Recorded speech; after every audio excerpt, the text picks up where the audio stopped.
going on, freaks?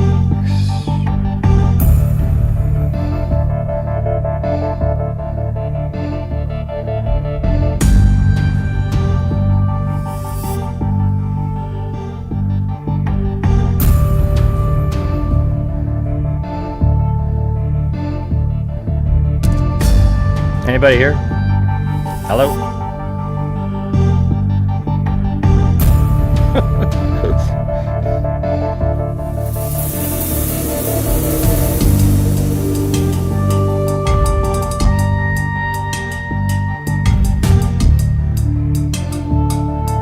Wow. 33 people. That's incredible. Oh boy. Oh boy. Oh boy. Oh boy.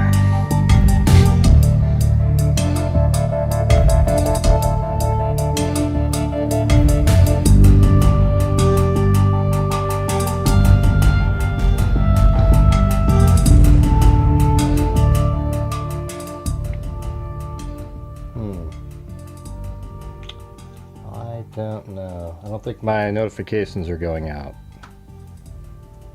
Doesn't make sense.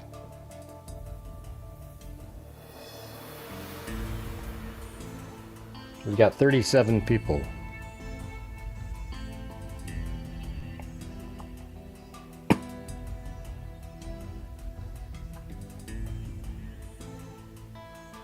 I'm just not sure. Like, is it not started, or it's just really weird.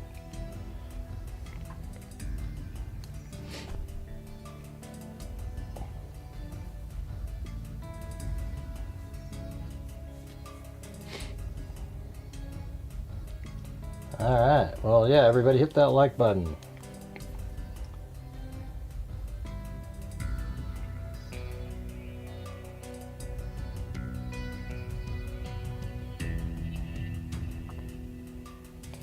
All right, we got the new information. It's not, I guess it's new from like 5 days ago, the 2 different elements. And like last night we were talking about, like at 9:29, he turned off his AIS system, Brian did, on the actual soulmate, the yacht, or whatever you call it, their boat.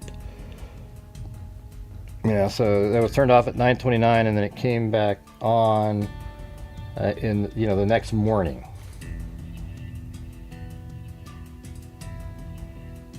And that was at let's see. So I guess the next morning at like 8:40 or something, I would think.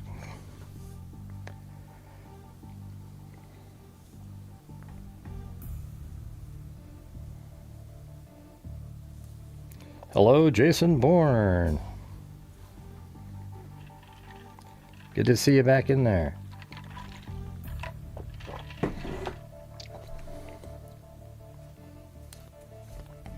Is there like the Super Bowl going on right now, or something else?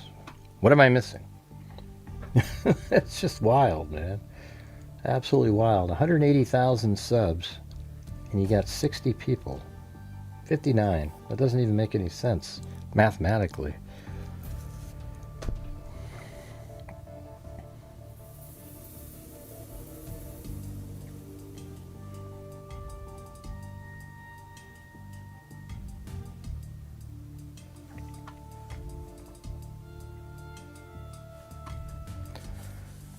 Yeah, so I guess what I'll do is I'll sort of start off with my theory based on, there's that, the other information is that his app showed him somewhere else. All right, so I think that's kind of interesting. You have Lynette and Brian.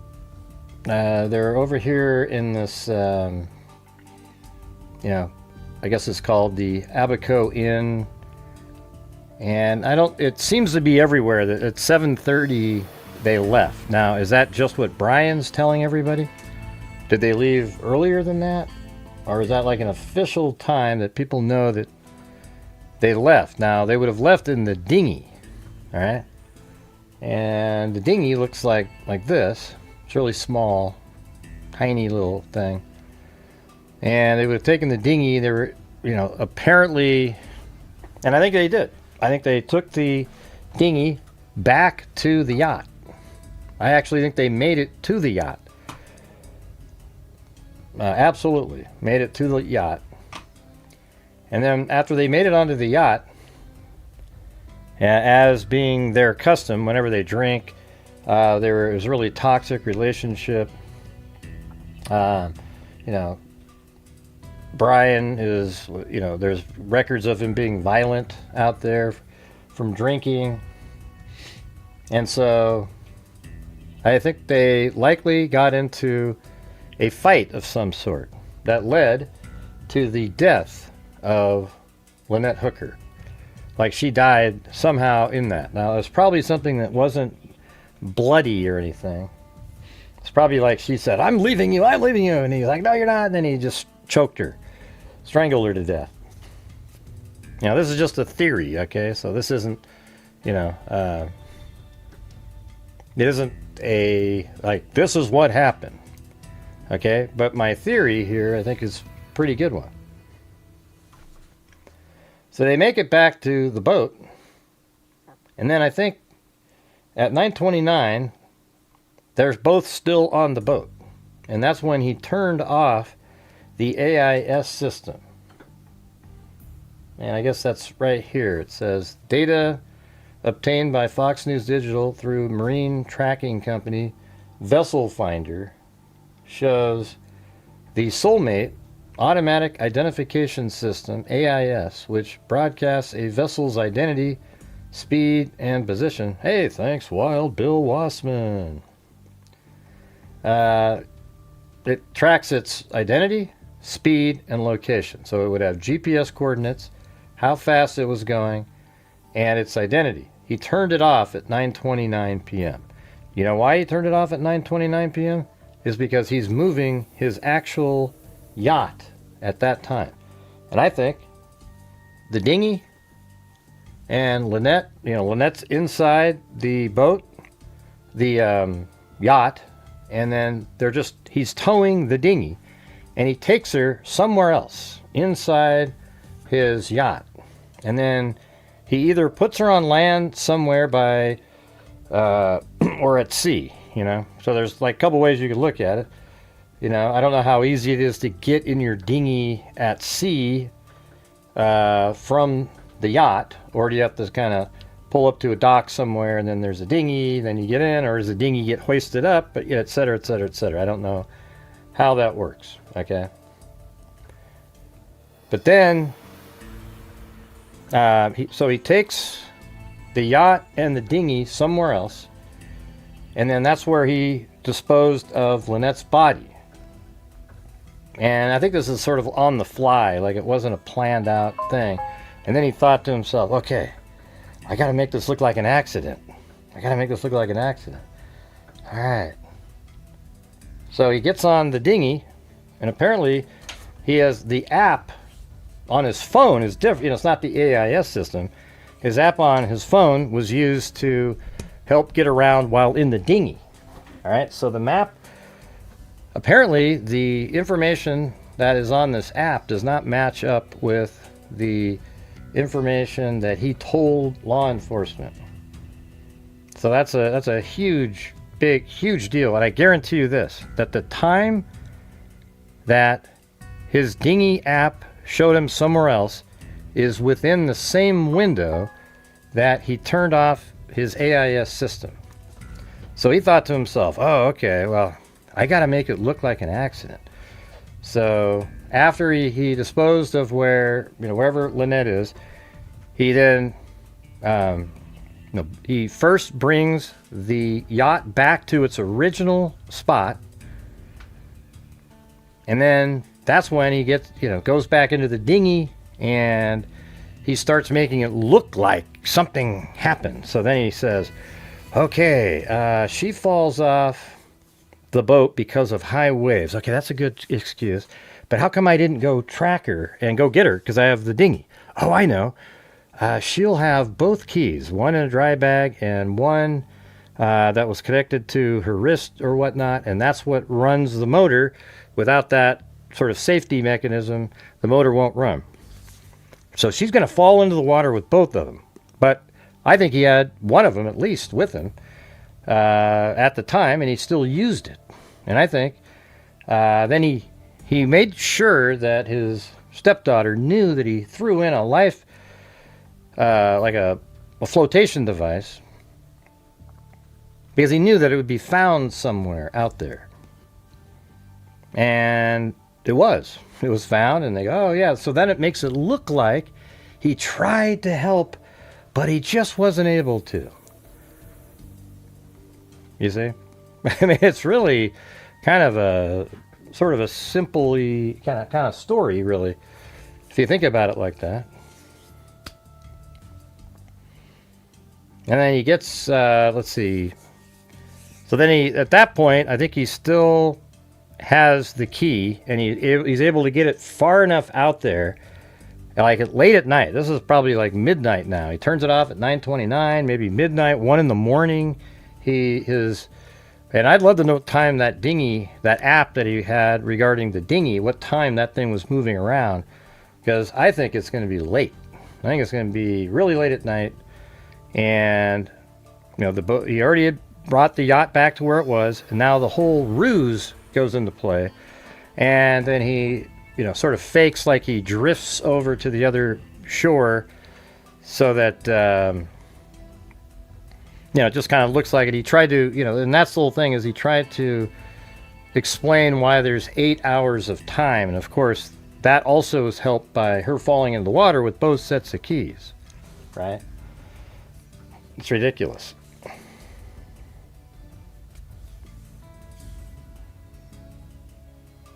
I don't know.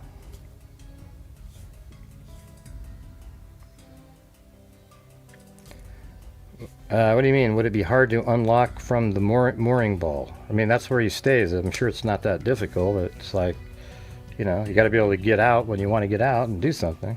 I mean, he's been doing this for a long time. Hey, Liam, how's it going?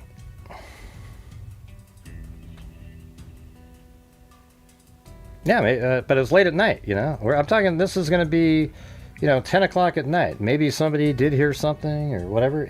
But it's just not uncommon. Like, nobody's going to notice, like, oh my God, there's a motor out in the water. That's what people do. That's what that place is.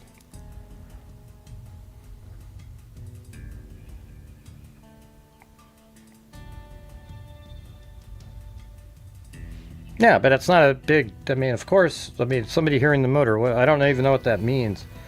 He has the dinghy, that has a motor on it too, right? I mean, it just, to me, the part about the, the motor, it's like a moot point, really.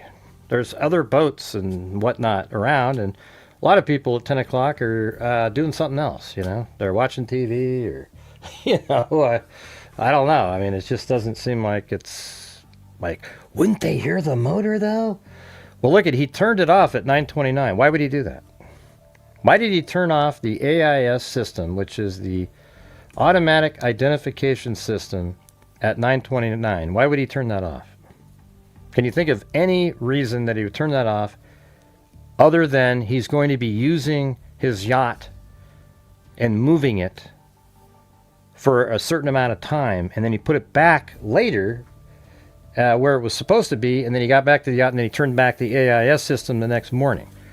Can you come up with any other plausible reason why at 9:29 he turned that thing off? If it was merely going to sit there, and then he was going to get into the dinghy and drive her somewhere. I don't think that he's going to be able to drive miles and miles and miles and miles in a dinghy, Like, they're saying he's over here in this, they're searching over here. Okay, so I think his yacht was used to do a further transportation, and then he pretended she was somewhere else by telling the story. So they all searched over here, but he knew he put her somewhere completely different than that.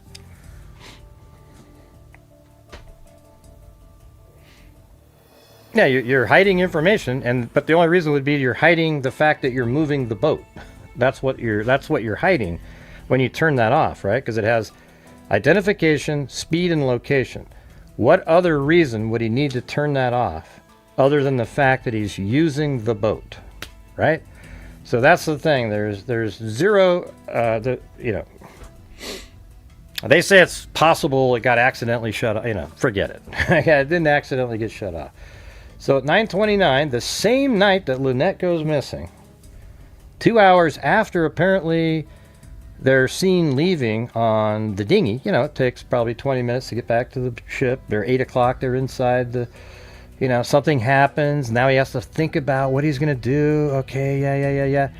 And then he turns it off. He turns off the system. Now that's probably why they're really interested in that infrared system, because it might have filmed something during the time that they were all back, both of them were back on the boat. But hey guys, while you're watching the show, if you have the ability to help support the channel, that would be great. We had Wild Bill Wassman up there, and that's about it. So if you guys have the ability to help support the channel, I'd appreciate it. Yeah, so my little written thing is Lynette and Brian take their way back to their yacht called Soulmate. Sometime between 7:30 and 9:29, Lynette was killed on the yacht. At 9:29 p.m., the Automatic Identification System, or AIS, was turned off, which would show the Soulmate's speed and position. After 9:29 p.m., the Soulmate moved to another location, and her body was transported via the dinghy to a place on shore or way down in a place different than what he will eventually explain to the police. He then brings the dinghy back to the Soulmate and then sails back to, whatever he called sailing, whatever. He got the ship back to where it was originally moored. Then, he needs to come up with a plan, so he invents a story where Lynette and him are still on their way back to the yacht. See, that's the whole thing. It's like he changed the whole story.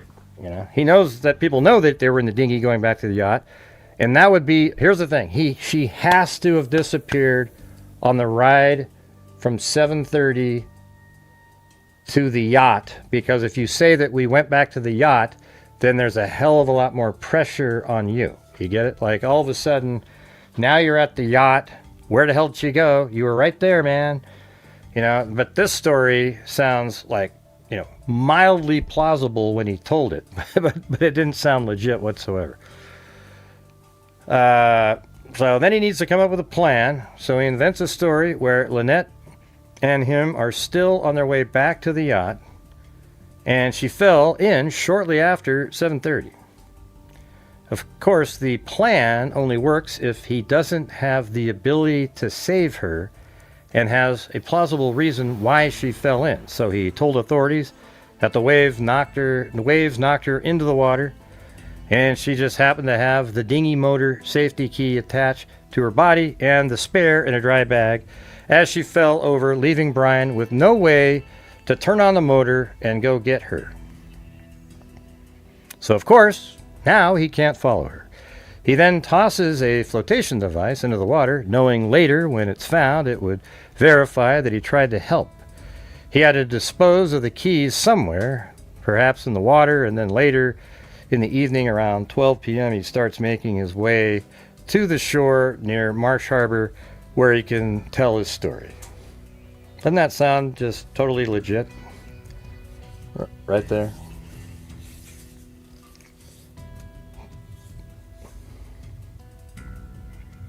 No, I didn't. That's not the only option. Yeah. It's not his only option. Wasn't to just dump her in the sea. He could have taken her to shore with the dinghy and said she's in the ocean. I would actually say that it's a better place to put her would have been on land somewhere, because nobody was looking in the land, and nobody, But I guess if she's on land and you're sort of in a static position, and if somebody finds her, they find her. But he could have put her way deep inside. Like, it's really hard to get around in some of these areas on, like, for example, early on we were thinking maybe in here somewhere. That's crazy. I mean, you get the dinghy over here and you just drag her deep into this thing, you know. But we don't know where the location that the divers that are just arriving in town are going to be searching.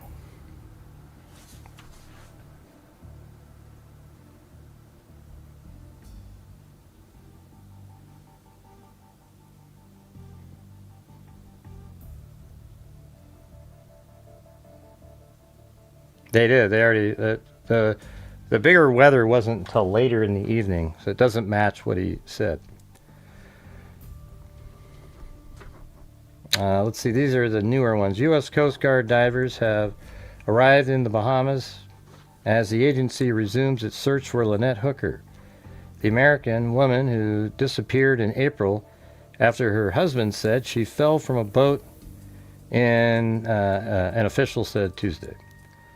The Coast Guard divers arrived in Hopetown, and the search was expected to start Tuesday evening, a U.S. official familiar with the matter told NBC News. Hooker, 55, disappeared April 4th, and her husband, Brian Hooker, told authorities that she fell from a boat. Yeah, you know what's kind of interesting is they say Hopetown. This island is like Hopetown's right there too, right? So it says Hopetown. Like if you look up Hopetown in the Bahamas, it shows this island, and then there's another portion called Hopetown. You know, some little point right over here. You know, and that's probably more like this whole island might be Hopetown, I guess. You know, I mean it does say Hopetown right there. You know, so it's strange how that other island also says that.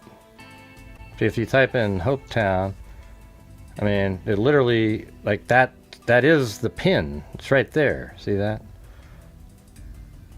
And there isn't even a pin over here called Hopetown.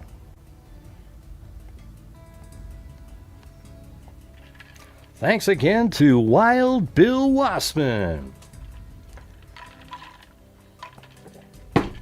Yeah.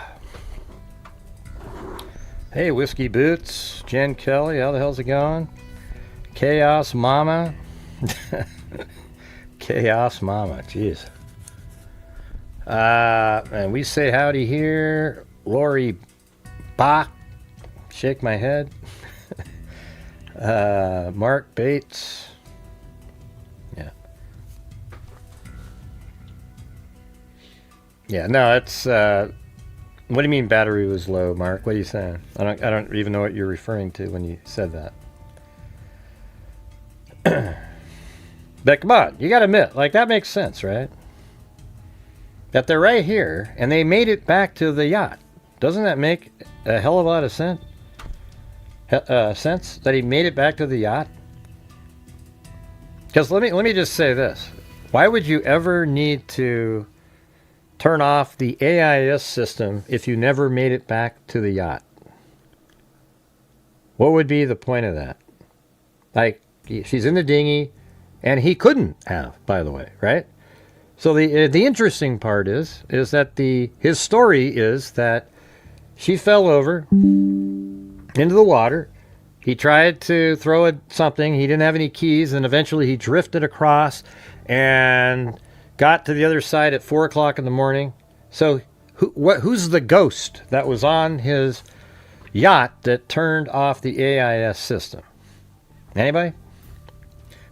Anybody? So just sort of think about that for a second, how that works. You know? So I think when people talk about this story, you have to say, I think it's unreasonable to believe that some other forces turned off his AIS system. It's unreasonable. I would think that it's more reasonable to say that he's the one that turned it off, and that what that means is he actually made it back to the yacht, and likely with the dinghy and her. Like they were all there at the same time. And then they started fighting after they got home.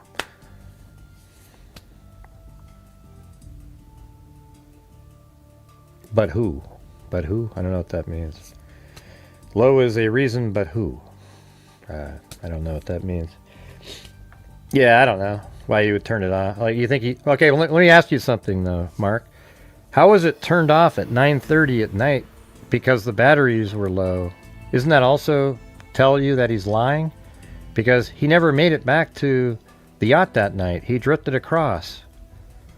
So I'm just throwing it out there. You're saying that he might have turned it off because the battery was low, but he turned it off at 9:30. At this point, he's drifting around in the bay there. You get what I'm saying?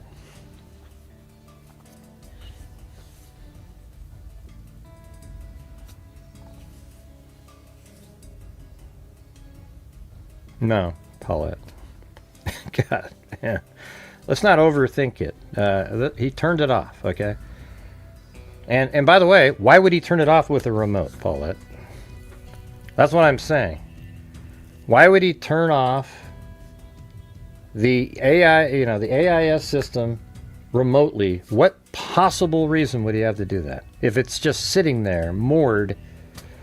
You see what I'm saying? It just doesn't make any sense. There's no rhyme or reason. I actually think, and he turned it off, and guess what? They cannot tell where that yacht went now. However, apparently on the dinghy, his app was working. I mean, what an idiot, by the way. He's got this app on, and it's showing where his dinghy went. And now they're saying, well, hell, that's nowhere near what he said. So when you put all of that together, isn't it just way more likely that we can just say that he was on the yacht and he turned off the AIS system, right? Do we have to sit there and kind of come up with every way less plausible reason? It's just, we know that he's lying already, so then we don't need to come up with little excuses. Well, maybe he did this, and maybe, it's like, it's a waste of time, okay? What makes the most sense is that he made it back to the soulmate with Lynette. She got killed, died somehow on the soulmate, and that means their dinghy is connected to the soulmate, right? I mean, I would imagine that's how it works. They probably connected the dinghy to the soulmate. And then at 9:29, he goes, oh man, I got to do something with her. So he uses the boat to take her somewhere far out, a little bit way farther away than he could do with the dinghy. And then he puts her somewhere, either, and I think he may have used the dinghy when he did that. I think he used the soulmate to get it to a different location, and then he used the dinghy to precisely put her somewhere. And then after that, he used the soulmate and then brought back the dinghy to the area where the yacht was originally parked, like right here, one of these 3 mooring anchors, or whatever the hell it is. It's one of these. He parked right back where he was. I think you probably have to rent those, I would imagine. And so it's his, right? So he pulls up, and then he puts the dinghy in the water. And then he pretends that she fell in. I bet you if you could somehow scour the bottom of this area out here, the other set of keys would be sitting out there. Because he probably would want to put them somewhere where it'd be really almost incredibly difficult to find, but at the same time, if they were found, it'd be like, oh yeah, well, she dropped it when she fell, Although, I mean, I'm sure there's other places you could just put it. I mean, that little magnetic safety device thing, you could probably just dig a little hole, put it in there, cover it up. Nobody would ever see it. Except he seems kind of dumb that he probably would have had his cell phone on when he did that.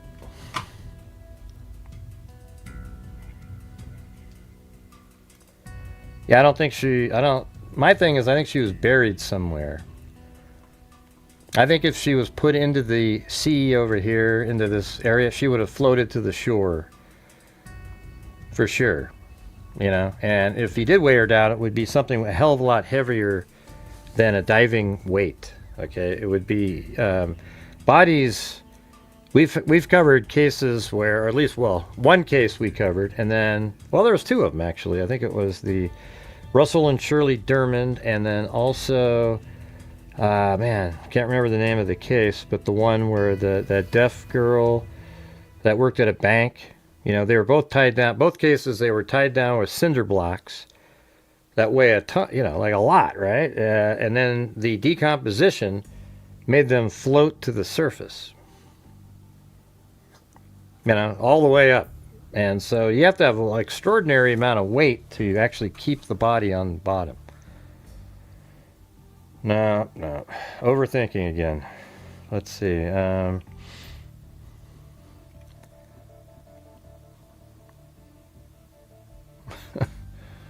Oh, man. You guys are... Yeah. See, my original theory was that she was put on this land somewhere over here. And maybe even on the backside. See the big circle over here? Somewhere over there. And that's where the yacht is. So, you know, where's this 25 feet deep area that they're talking about? Is it over here? You know, it's sort of interesting. Where did, you know, and then let's say you take the yacht and you bring it over here and you throw down an anchor, get into the dinghy, put her body over here and put it right inside this circle, get back in the dinghy, go back to the yacht, and then bring it around and then put it right back the boat there again, and then take the dinghy over here, come up with your stupid story, throw the flotation device in the water, and then eventually drift over to the shore. Apparently he looks pretty casual. There's a video, a surveillance footage of him. He doesn't look very frantic or anything.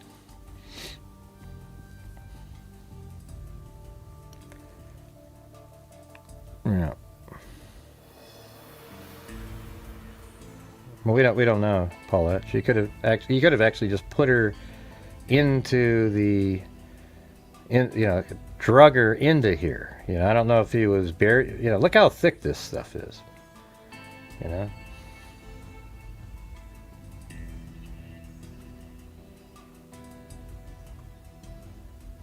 Yeah, I don't know. Don't you think it's kind of dumb to just put her out in this little sort of landlocked area? It's not really landlocked because there's little spots that go open, but just put her in there and weigh her down. I don't know. She could be, though. I mean, that might be why he came up with a story placing her somewhere else, because they didn't want her looking in the water. You know, they didn't want authorities to look in the water, or he didn't want authorities looking in the water where he actually put her, right? So let's say he got into his yacht right here. Lynette's in the yacht. He's towing the dinghy, spelled D-I-N-G-H-Y. That's ridiculous. Anyways, it goes it's not great. You see, the word comes from the... I don't care. I really don't. All right, so he gets in the yacht, and he heads up in this direction, goes into here, and then somewhere over here, let's say, he weighs her down and sinks her in the ocean, but maybe sort of in a, you know, around the corner, you know, someplace that's not like right in the middle of the ocean there, or bay, or sea, whatever they call it. You know, he might do it, you know, maybe on the backside over here in some kind of spot, you know, just someplace that doesn't seem like right in the middle of it. And he weighs her down in the water. Then he comes back over here towing the dinghy, but the problem is here's the problem I have, you guys, is the dinghy was used. That's the one that they tracked moving in weird places. So why would you need the dinghy if you're just weighing somebody down? Wouldn't you just kind of lower her into the water and have her sink? See, the dinghy to me means that there's more precision being done, like, you know, and then that's where I come to the land idea. Why else would you need the dinghy? See how we use logic, reason, and common sense over here? Where if you just think about it for a minute, if he used the yacht, he obviously used the yacht because he turned it off the tracking device at 9:29, and he went way further away. I don't think that dinghy could go, you know, the battery in there isn't going to last all night. But hey guys, any chance you guys can help support the channel tonight? We need some gifted memberships. super chats, whatever it is. My channel relies on you guys to keep the lights on, as it were.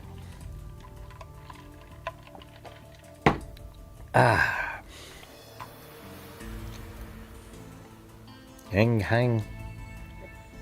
What is that? Who's Ang Hang? I haven't seen that one. Oh, Ang. That's like it looks like my name almost. You got a DOJ lawyer who has tried federal cases in the past. Also, there's 40-foot hole in a channel. I don't know.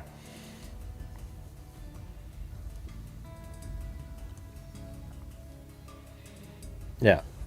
Yeah, I think she's... Well, so let's just use, like, what we were just talking about, like, trying to use common sense and whatnot. So the boat is, you know, he kept it from being tracked. I'm going to keep repeating all this stuff over and over again. He turned off the AIS system on the yacht at 9:29. The only reason he would turn that off is because he's going to be moving the yacht. Other than that, there'd be absolutely no reason to do that. And so that means he used the yacht to go somewhere, towing the dinghy, and Lynette's inside the yacht at the time. Or, yeah, whatever you want to call it. Yacht, sailboat, whatever the hell it is. You know, boat. But every time you say boat, I've heard the dinghy referred to as a boat. You know, so it's like, okay, well, let's pick something.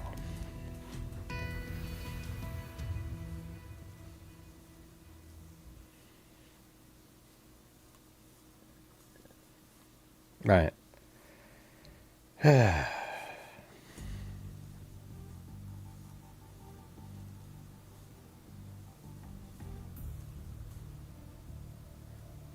Right, so at 9:29, he turns off the AIS system, and then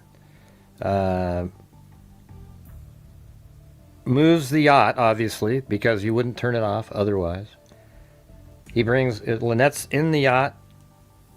You know, there's no reason somebody's going to pull him over or anything like that. And he's towing the dinghy. I don't think there's a curfew or anything with boats there. I mean, I don't know if there is. But that's when he moved it. So that means it's sort of on its way right around 9:29. And then it gets somewhere.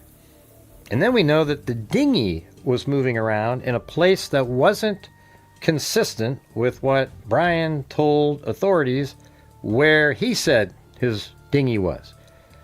Okay, so that's a huge deal right there. And I guarantee you that dinghy had the movement on it because he had the app on his phone during the exact same window of time. After 9:39, he was moving that dinghy around.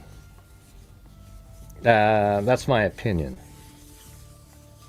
And it's the only thing that makes sense, right?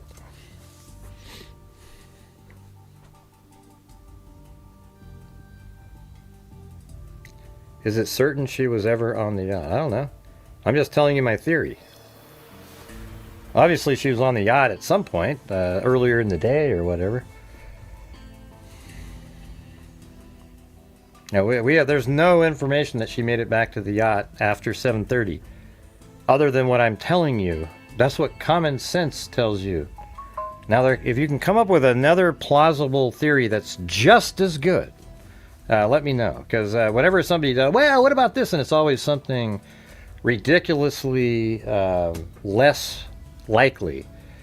Okay? But you just tell me, right now, what we know is that they left over here at somehow that's the timeline that everybody says. At 7:30, they took off in their dinghy. I believe that. I think that might be something that is a known time frame.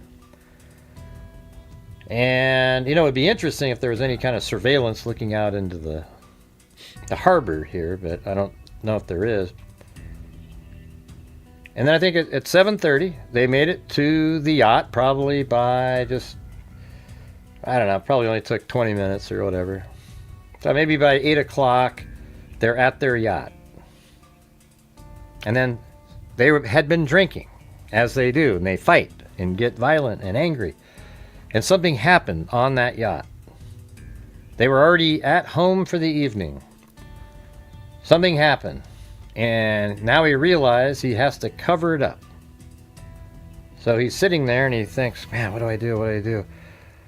And I think he kind of came up with a general plan, that he's got to take her somewhere further away with the yacht and then bring it back and then use the dinghy to pretend it was something more local.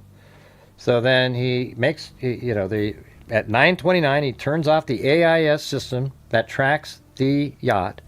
Then he takes the yacht and he drives, I don't know what direction they're saying he went, either north or south. And he has the dinghy in tow with Lynette's dead body on the yacht or boat, whatever you want to call it.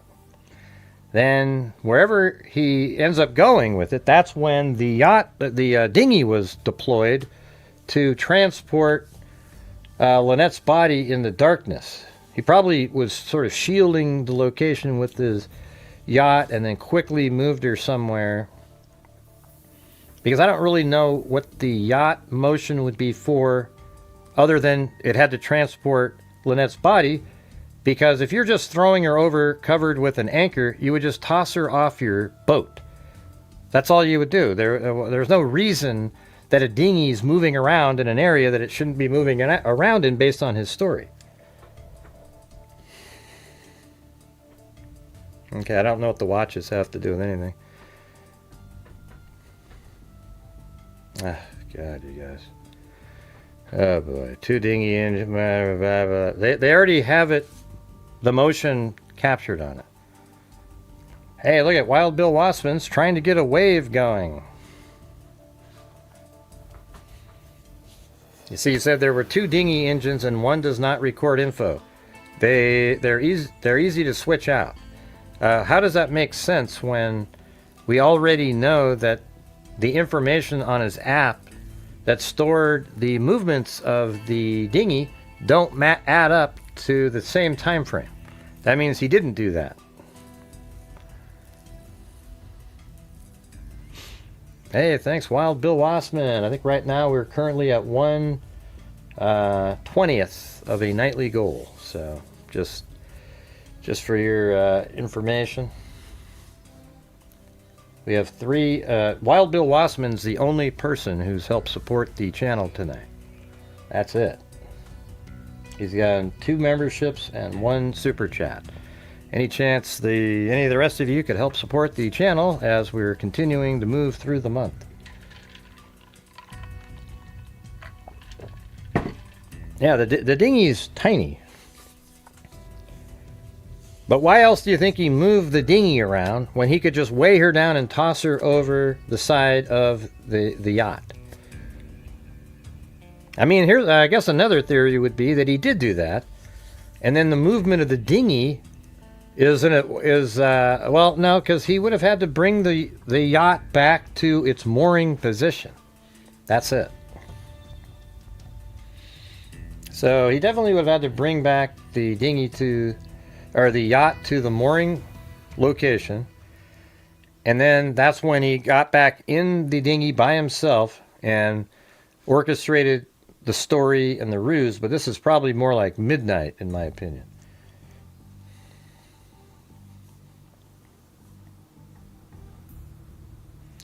Well, thanks, Wild Bill, for giving it a shot. Yeah.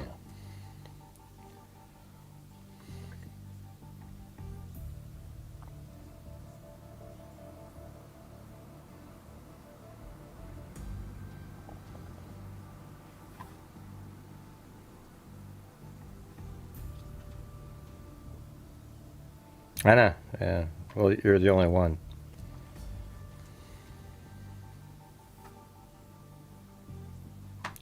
Well, there isn't any cameras that will provide more information, other than the fact that he shows up to over here somewhere, like maybe right over in this area. His dinghy shows up, and then apparently there's some surveillance after he walked over into this area that shows him. That's it. If they had camera of him, they would have already said that.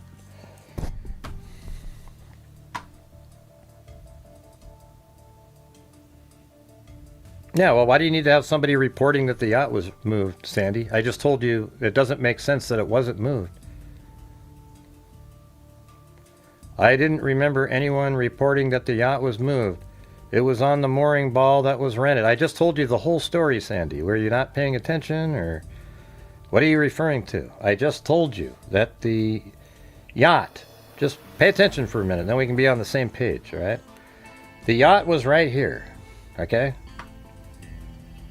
And then at 7:30, he obviously makes it back to the yacht with Lynette because, you know,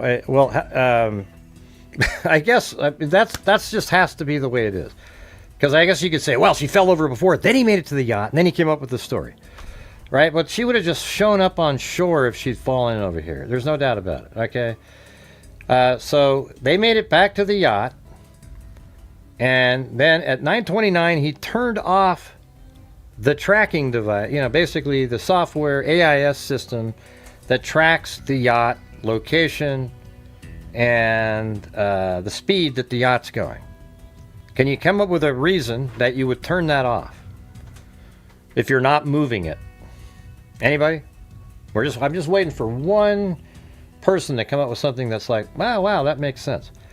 What is the reason that somebody would turn off the AIS system if you weren't going to move the yacht?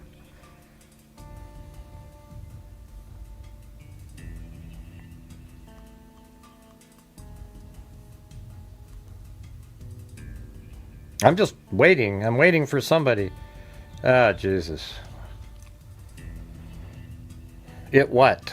Give me an answer. What would be the reason that you turned off the AIS system at 9:29 if you weren't moving it? Also, what that means is that he or she, I guess, if you know she's still alive, whatever, made it onto the yacht and turned it off. Okay, but the more logical story would be, since she's missing, they both made it back to their yacht and she died on the yacht. And then he had to come up with somewhere to put her. So he turned off the AIS system at 9:29 because now he's moving the yacht with the dinghy in tow somewhere else. And then later on, apparently the dinghy is moving in a place that's not consistent with what Brian told police.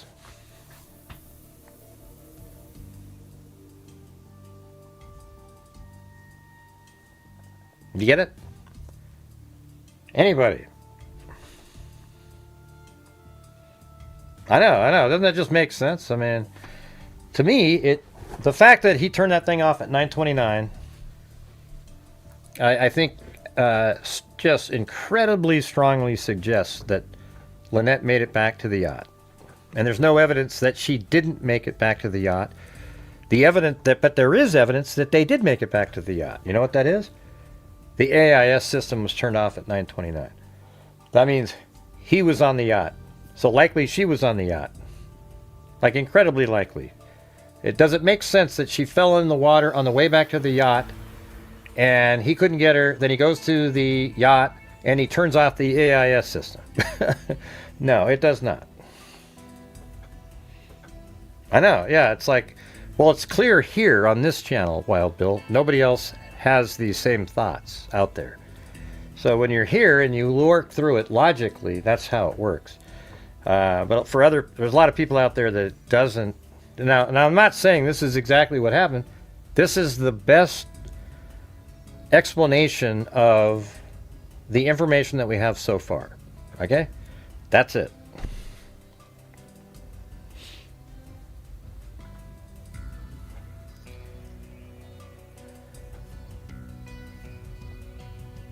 Can somebody else come up with I wouldn't mind if you came up with a contradictory explanation. Okay? But what we have is two different electronics. We have an app on his phone that tracks the dinghy. Let me see, where is that one? I had it. I think it's, let's just read this. Authorities obtained data from Brian Hooker's phone, specifically GPS data from a marine navigation app. That's not the AIS system.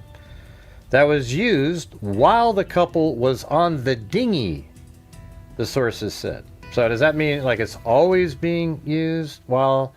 And then it said, data from Brian Hooker's phone led U.S. investigators to plan to search a new area in 25-foot deep Bahamian waters for missing Lynette Hooker, and Bahamian authorities have approved the search. Sources familiar with the investigation told Fox News Digital. Brian Hooker and Lynette Hooker initially left shore at Hopetown in the Bahamas at around 7:30 p.m.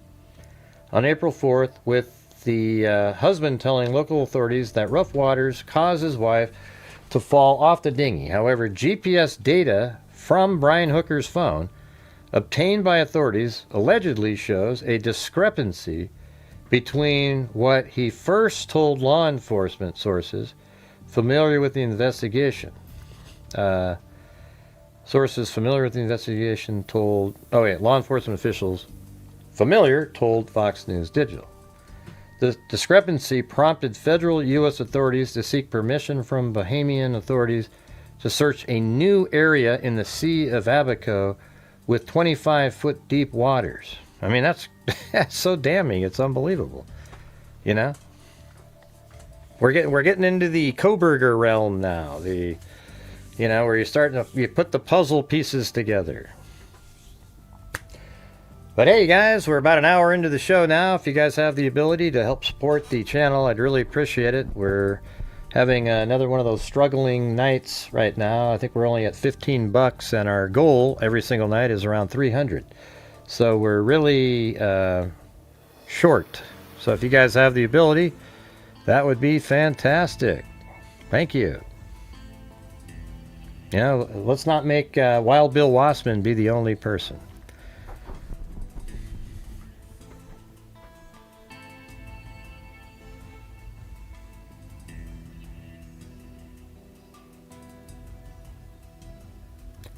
What are you saying, Sandy? The friends and neighbors believe she was back on the yacht when they saw the flares and heard the noise. What do you mean? Who? Yeah, I know. I know, Sandy. We already know all this stuff. You don't need to, like, you're saying stuff that we already know. I don't know what you mean up above, though, when you say the friends and neighbors believe she was back on the yacht. So that means they think she was back on the yacht after 7:30.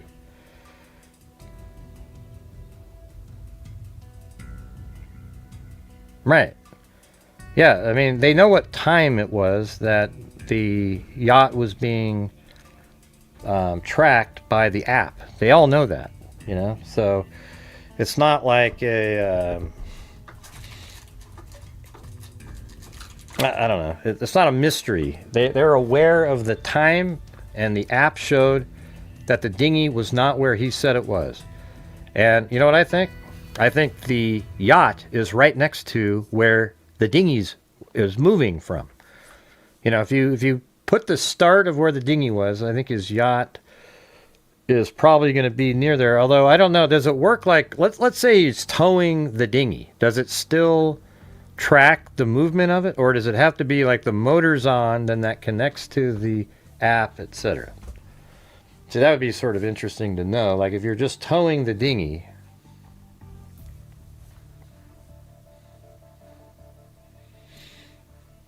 Yeah, well, cool. Hey, at least we agree on that one, Wild Bill. When they argued and the flares fired sideways, not up.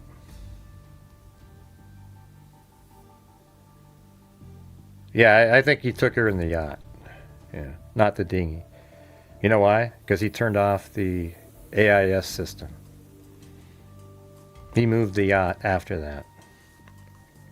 Can you think of a reason he'd turn off the AIS system if he's not moving it?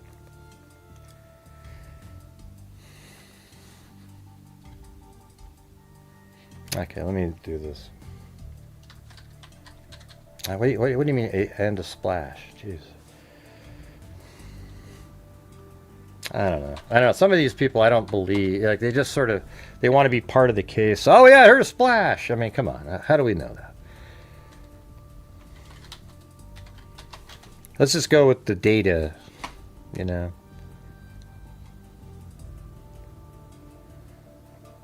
All right, let's see what this one.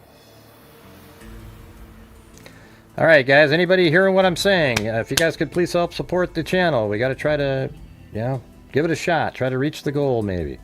So if you have the ability to, that would be great. We still only have Wild Bill Wassman. He's the only person tonight. A security guard at the Bahamas boatyard where Brian Hooker washed ashore hours after his wife disappeared into a dark and stormy sea last weekend said the American appeared thirsty and exhausted. Well, of course. Yeah, right. Edward Smith works at Marsh Harbor Boatyard. Where's the flare? Hold on. That's the word I looked up. Oh, there it is. All right, let's just go through this one and see if we can add any pieces here. Yeah, I don't know. That's weird stuff there, Wild Bill. Don't know what's going on again. Anyways, a security guard at the Bahamas boatyard where Brian Hooker washed ashore hours after his wife disappeared into a dark and stormy sea last weekend said the American appeared thirsty and exhausted. Edward Smith works at Marsh Harbor Boatyard, a boat storage and repair facility in the tourist destination, and was alerted by another employee that a man had stumbled onto the property talking about a key and a woman. Jeez. I didn't have the key. Hey, everybody, I just want to make sure you realize that I didn't have the key. You know why? Because she fell in the water with it. Now, give me a break. No. What are you talking about? He turned off the app to confuse authorities. The app's on his phone. It recorded his movements. It's the AIS system on the yacht that was turned off. The man was Hooker, 58, who is currently being held in a Freeport, Bahamas jail after he said his wife, Lynette Hooker, fell off their dinghy while motoring back to their yacht from a bar in Hopetown. Yeah, well, he should have a lawyer. It'd be stupid if he didn't have one. On Saturday, April 4th, Hooker and his wife had been dining and drinking at the Abaco Inn, a restaurant in Hopetown known to locals as Elbow Cay, several miles by sea from the small beach covered by jagged rocks where he landed in Marsh Harbor. He said he was on a quay, like at a bar, having something to eat or drink, and they came out to go to another place or back to their boat, but somehow they got out in the rough weather, and they had that incident. The lady went overboard, or whatever, Smith told Fox News Digital. Hooker was arrested for questioning while police investigate Lynette's disappearance. He told police that seas were rough just after sundown when the pair attempted to return to their yacht, and that Lynette fell overboard with the dinghy's key in her pocket, cutting off the engine. Well, apparently, another story is that she had a dry bag with the other key in it. I don't know. Some of these stories are just sort of told by random people, not the authorities, so I don't know 100%. A small bit of rocky beach in Marsh Harbor, Bahamas, where Brian... Okay, let's see if we can, just by looking at that image, I think I have pretty much the spot over here, but I know it's over here, but let's just see, just looking at that picture. Yeah, it could be any of these. I don't think it's over here, though. I think it was... The way I could see them walking that when they were doing... People have been out there, they've walked this direction, like that, on the beach. Or it's not really a beach. Yeah, so could be like that maybe. I'm just kind of looking at that layout there. That looks like there's water that goes in between, and that's sort of a miniature little island there. So it could be that one. This one doesn't. Well, actually, hold on. Yeah, now that I look at that picture, the water goes in like that, and then another time. So it definitely could be the one I have it in right here. Something like this, maybe about right there.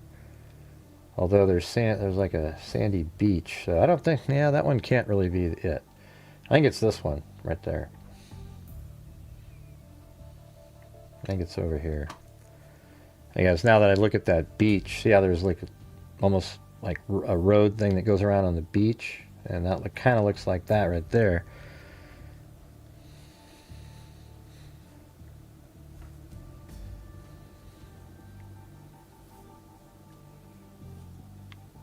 Yeah, they said it was calm and then later it got bad.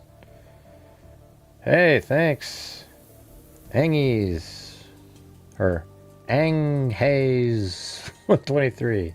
Thanks for gifting a membership. Appreciate it. Yeah, and that's the only beach really right there that's it really. So if that's it, I mean, I guess that's sort of a possibility, but it doesn't do that. This one has the elements, so it must be kind of like right there, just like this. See that? And, it's lower, and then you can't see the water there. It's right around the corner. And then a little bit of water comes in right there, which is right here. And then it has the same, so it's kind of like this, So I think they must have figured out which one it was and showed us that.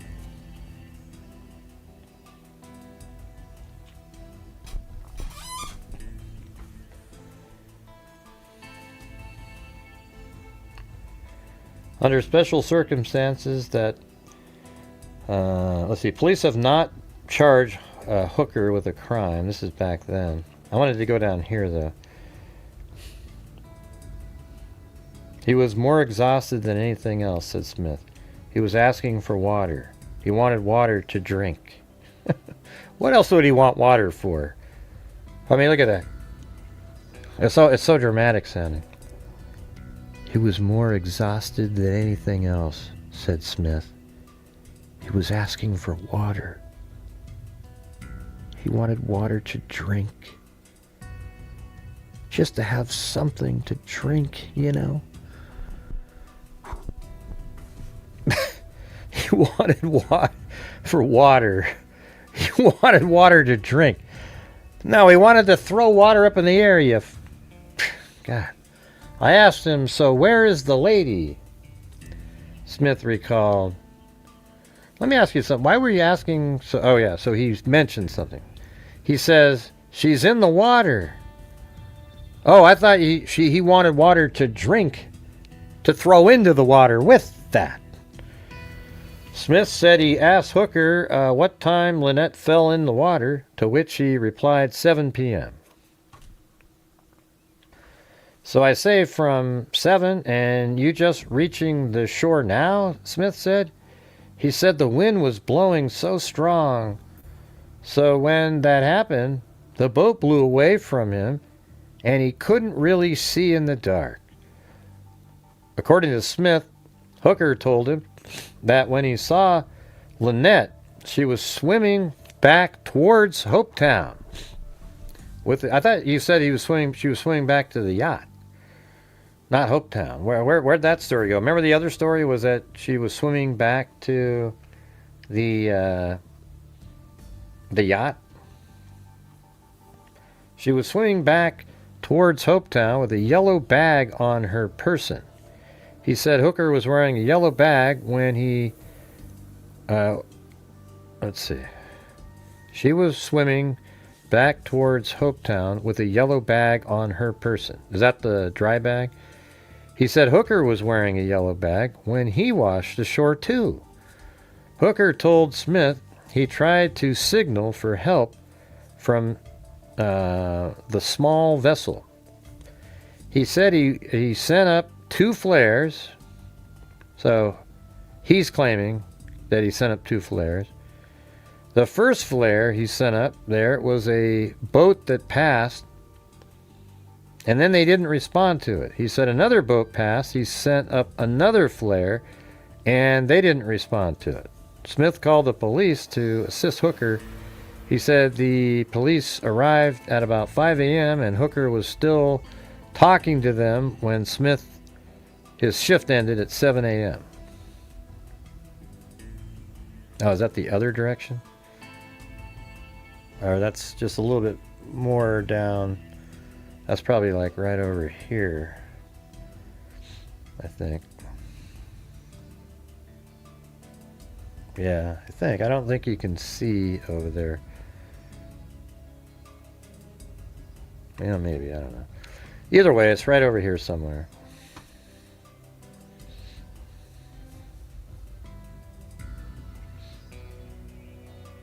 Right. Yeah, that's right. The shore also. A source with knowledge of the investigation told Fox News Digital on Saturday that authorities are searching for Lynette's body near Hopetown. Right. And that's because he told him that. Right? So he said, this is near Hopetown. He said he was right here when this all went down. There was even a spot where he said that, Lynette fell in, like right in this area. And here's the yacht. So the dinghy came around like this, and it was heading towards the yacht. And then he says she fell in there, and then,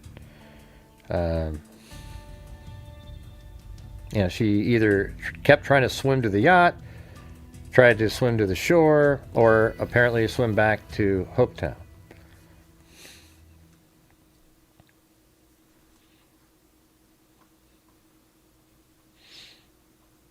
Okay, but what's the story on the flares, though, that people are talking about? Like some people are saying, oh, I saw the flares, isn't it weird that people say, oh, I saw the flares later, days and days later?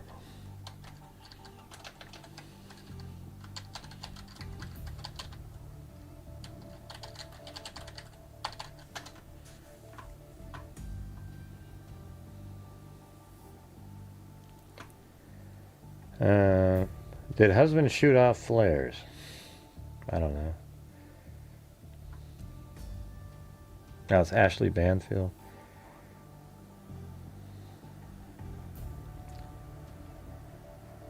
I don't know. I don't know where the part is that talks about that.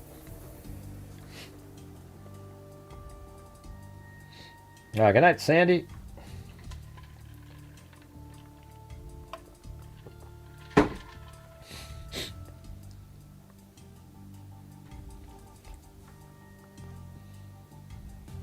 Is it these guys?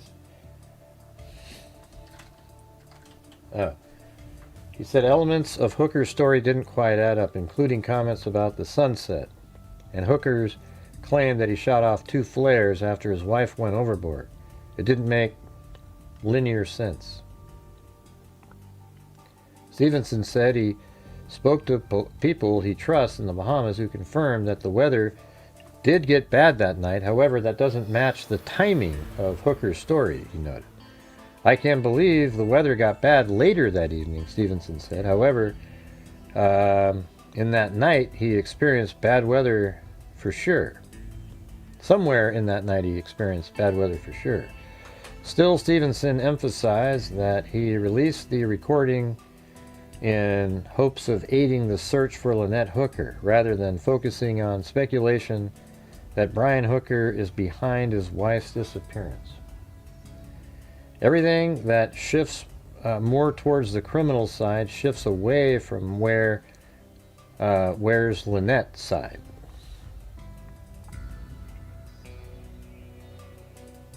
Yeah, I don't know. I don't know where the part is that says that, Sandy was saying, oh, it's the the flare was shot low or something. I mean, who are these people?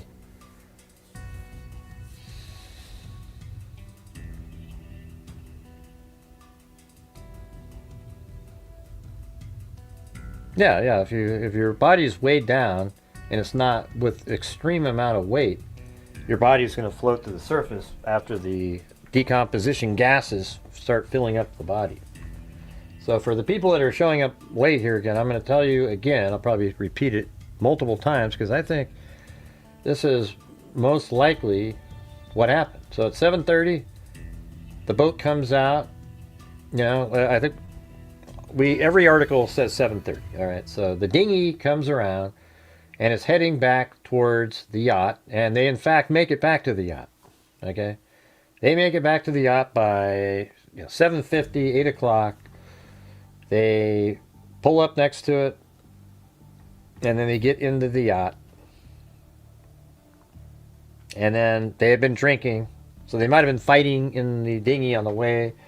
And then when they get in the yacht, it continues on and on and on. And she may have said something like, "I'm leaving you," or something. And then he freaked out, and I think she died. I think she ended up being killed on the yacht. But it wasn't bloody or anything. It was more like a strangulation kind of situation. So then, and there was a time frame where he was sort of panicking because he didn't plan to kill. It wasn't like he went there to kill her. I think it was a spur of the moment situation. So he sat around for a while thinking about what he's going to do. What's he going to do? And then he thought, okay, I'm going to take her. I think he literally thought that he'll take her somewhere else.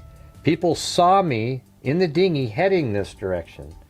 I'm going to be telling people that she fell off the dinghy. So I'm going to take her somewhere away from this area. So he turns off the AIS system on the yacht itself at 9:29, and he sails away to a farther location. And then when he gets to that location, apparently the dinghy is deployed, which is interesting because if he just weighed her down, it seems like you would just be able to throw her over the side of the boat with weights on and she'd sink. But it seems like he must have somehow used the dinghy. I mean, I don't know how you get her body onto the dinghy or whatever. Maybe he sort of towed her body with the dinghy. I know it sounds kind of creepy, but maybe that's exactly what he did. And then he put her body somewhere. I guess he could have even used the dinghy to get into a little more of a crevice area to put her or something, a place that's harder for the yacht to get to. And then after he put her body somewhere, he got back, he's in the dinghy already, and he takes the dinghy back to the yacht, and then the yacht sails back and moors exactly back in the original spot because he has to have it that way. It can't be that the next day his yacht's somewhere it shouldn't be. Okay, so he makes sure he brings the yacht back there. Now he's got to sort of deploy the story related to how his, how Lynette fell over. So he came up with, the weather's rough, she fell over. But then people would ask him, naturally. So he thought for a while about this. People would ask him, hey, so how come you didn't go after her? You got a motor and everything. So he already knew that part. So he goes, well, she fell into the water and she had the key to the motor on her, and by the way, the spare in the dry bag when she fell over, unfortunately. So I had no way to travel around, but by God, I sure tried to help. So I threw a flotation device out there for her to grab onto. Okay? And of course, you'll find that flotation device. Not her, though, and there's the flotation device was found. And so this is, at this time, so he comes up with that idea, and so he gets into, obviously he remoored the yacht, gets into the dinghy, and does all this stuff. He throws the flotation device out in the water, but this is way later. I mean, I'd love to know the timing of the yacht movement that's on that app. It's probably way later in the evening than 7:30. And I think it's going to be probably like 11, 12 at night, where he is in the dinghy and now he's doing the drifting part, you know. And he probably still had the key for a little bit to try to get out there a little bit, and then he threw the key into the water. That's what I think. Yeah, I mean that's just got to be what it is. I mean, it's because you ask yourself, why would you turn off the AIS system on the yacht unless you're going to move it?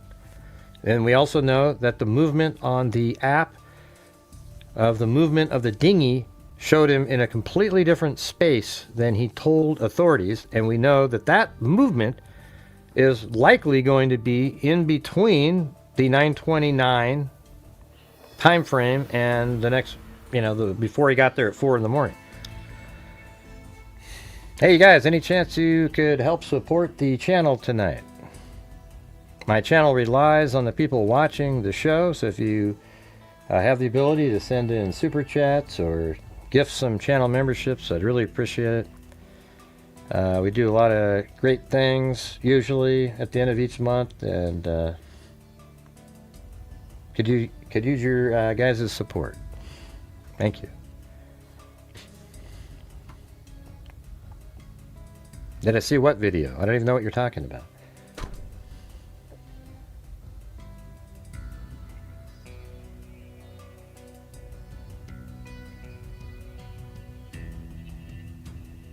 I don't know. How do we know that they activated the soulmates lights?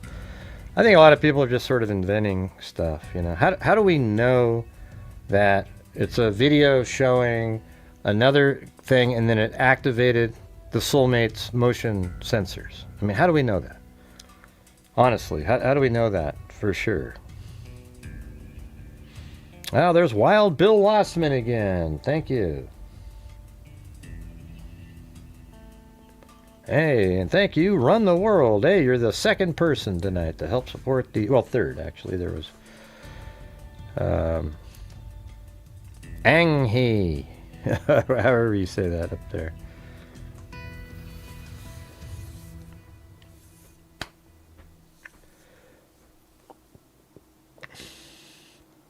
Where can the video be seen, Skeeters? He threw out a flotation device. He wanted everybody to know that, too. And lo and behold, they found it. Wow, you're great, man. You really did help.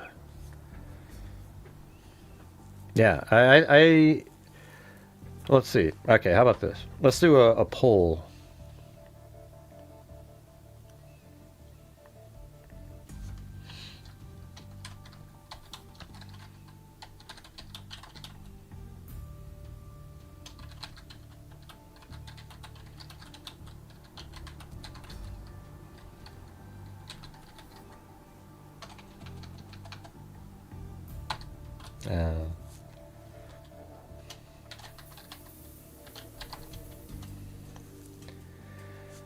All right, there you go. There's my first one.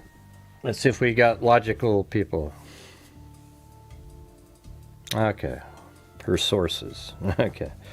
Yeah, I don't know what that means, Skeeter. I haven't seen the video. Can you send me a link to the video? She said I could play her videos and stuff, so if you can send me that one. Yeah, just send me the link so I can look at it. But make sure it's like a clear video, not some weird, blurry something. Why is that a hard question? It should be really simple.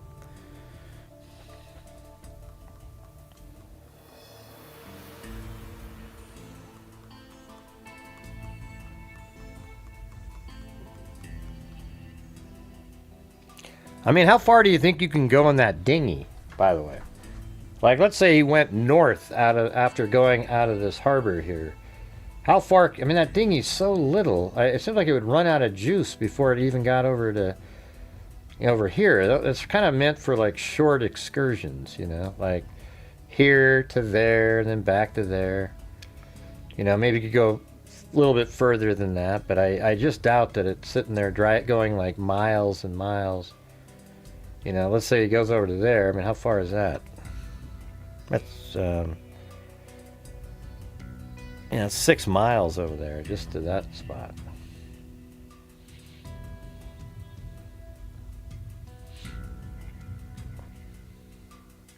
I don't watch true crime when it's my turn to take care of my dad who has Alzheimer's. Well, the big stuff that happened are those 2 time frame things that I just said. That so around the world, he turned off the tracking device, basically the AIS system on his yacht at 9:29. It was turned off, which is 2 hours after the boat left the harbor. You know, and then also the dinghy tracking app on his phone showed him somewhere other than where he said he was supposed to be. All right, so we had, did Lynette and Brian both make it back to the soulmate? Well, how did they not both make it back to the soulmate? If he's then, like if his yacht, if the dinghy's somewhere totally different, how did it get there?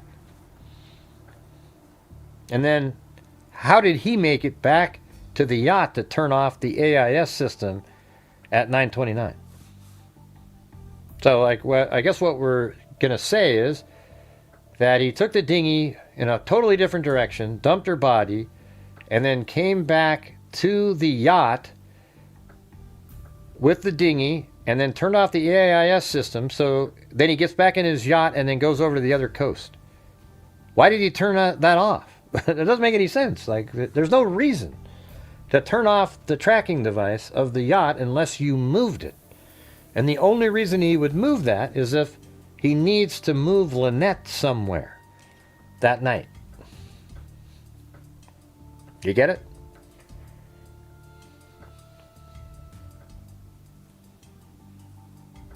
Yeah, I know how it works. I've actually got the battery just like that. It's on my kayak. It's an electric motor, has a kill switch kind of magnet thing. As soon as the magnet comes out, the motor stops. If you go 1 mile an hour, it'll last like 4 hours. If you go 4 miles an hour, it'll last an hour.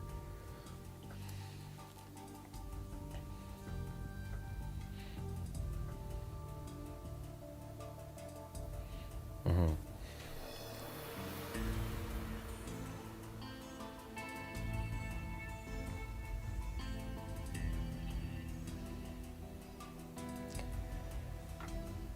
No one saw him being thrown out of a dinghy. What? Her, you mean?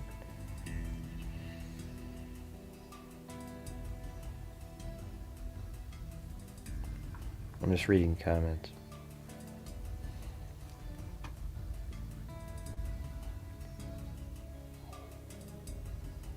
Nah, I don't know. I don't know what size battery yet. But, I mean, I guess what I would ask this, though, is let's say he did go somewhere else. Can you explain why he would go back and turn off the tracking device of the yacht if he merely went back to the yacht and then devised his plan? Then he would get back into his dinghy and go away. Why did he move? Okay. I guess we'll have to do another poll here. All right, here's a new one.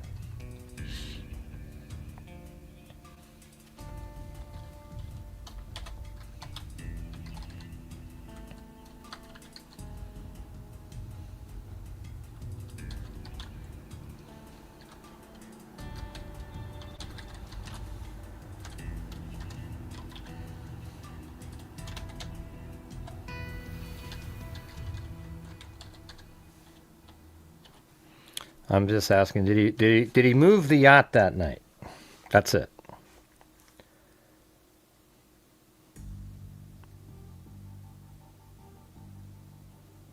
Gray on Ashley. I don't remember. What do you mean? What are you talking about, Skeeter? Just send me an email of the video that has the link in it. We didn't talk about that on the show that when I was on her show. Yeah, we didn't talk about that on there. I didn't with her anyways. So you'd have to show me, just send me the link to the videos, what I was asking, so I don't have to go try to find it or...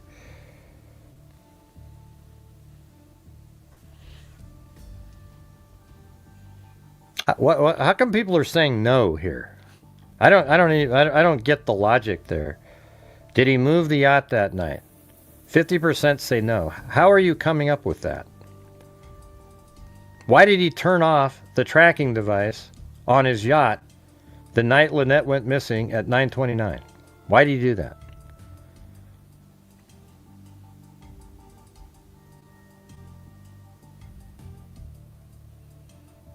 I don't know, man.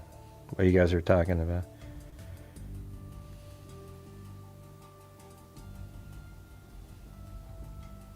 I mean, I guess I just don't understand that part. You know, I don't understand the logic there. Why he wouldn't have moved it. I guess it's possible he thought, I'm going to use this, and then changed his mind, but he already turned it off. That would be the only thing that is a possibility, that he goes, wow, I'm gonna take the yacht, I'm going to turn off the AIS system. Oh, wait, you know what? I'm just going to use the dinghy. I don't know. But here's the thing, everybody. No matter how you slice and dice it, he was on the yacht before 9:29. Okay? He was back on the yacht. Now, I bet you if I asked right now, did he make it back onto the yacht before 9:29, it'd still be like 40% said no. And then you'd say, well, where's the logic in that?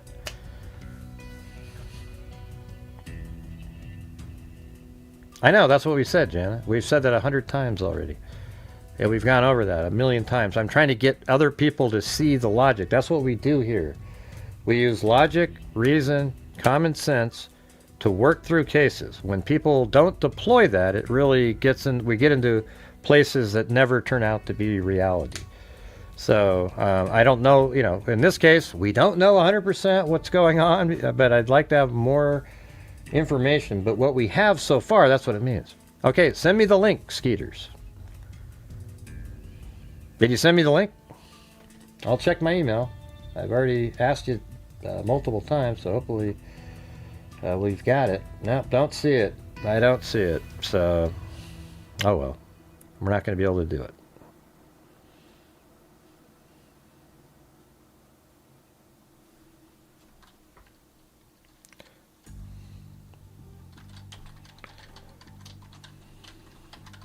It's right there. That's my email. All right, you guys, if you're out there, if you could please consider supporting the channel, I'd appreciate it. We're having a really struggling, poor night yet again. We're only at 1/10 of just a normal nightly goal. So if you guys have the ability to help support the channel, I would appreciate it. Jeez. I don't know. Let's see it. Let me see the video.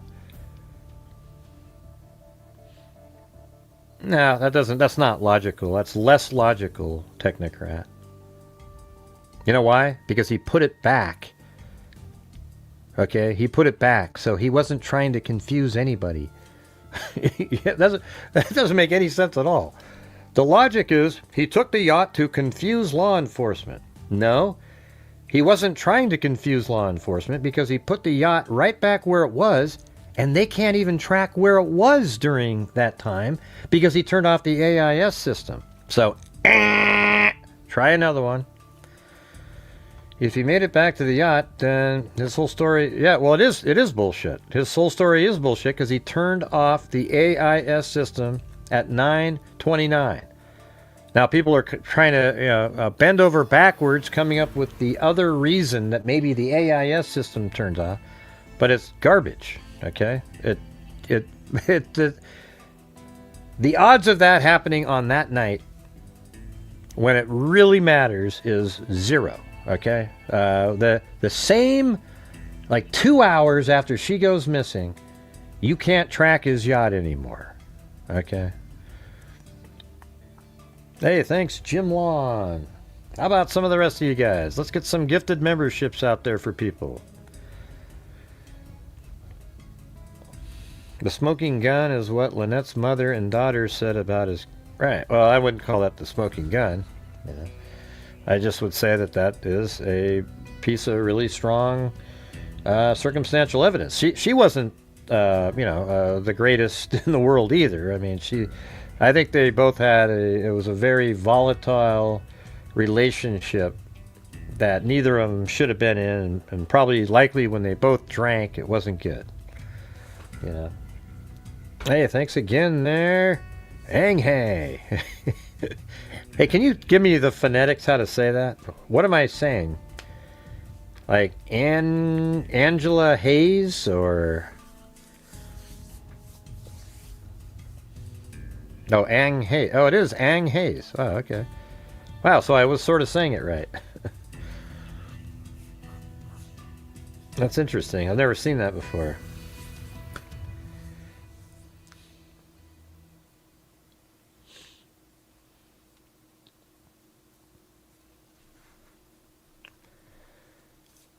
Do you have a rebuttal, technocrat? Didn't think so. Oh, okay, so it is Angela. Okay, I guess they're right then. I get a good guess. Or Ange, right? Like Ange Hayes. Okay, I got it.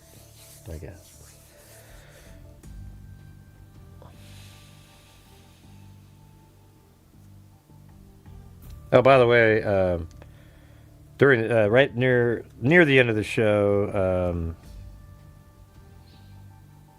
Marty's Bar and Grill sent in coffees last night. I didn't see him until after the show was over, but man, you guys, we really need the support from you guys. This is not great. And you look very shitty as... Okay, I still don't see the link up here, Skeeters.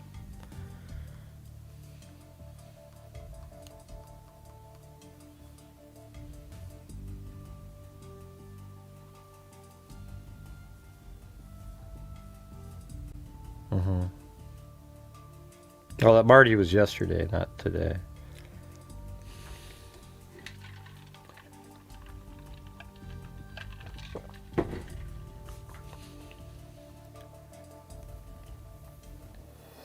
I'm waiting for Skeeters to send me this link. It's just so frustrating sometimes on here. This is what we always talk about. Like, people go, "Oh yeah, hey Gray, I got this thing," and then it just never shows up. You know, you could be here for hours and hours.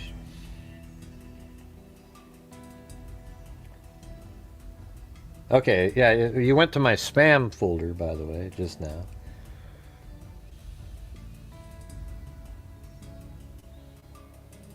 I know, I heard that. How stupid. I'd move from Oregon if they stopped all hunting and fishing. I'd leave. I'd leave the state. I don't think that has a chance in hell of passing. You know, there's not that many absolute morons, okay?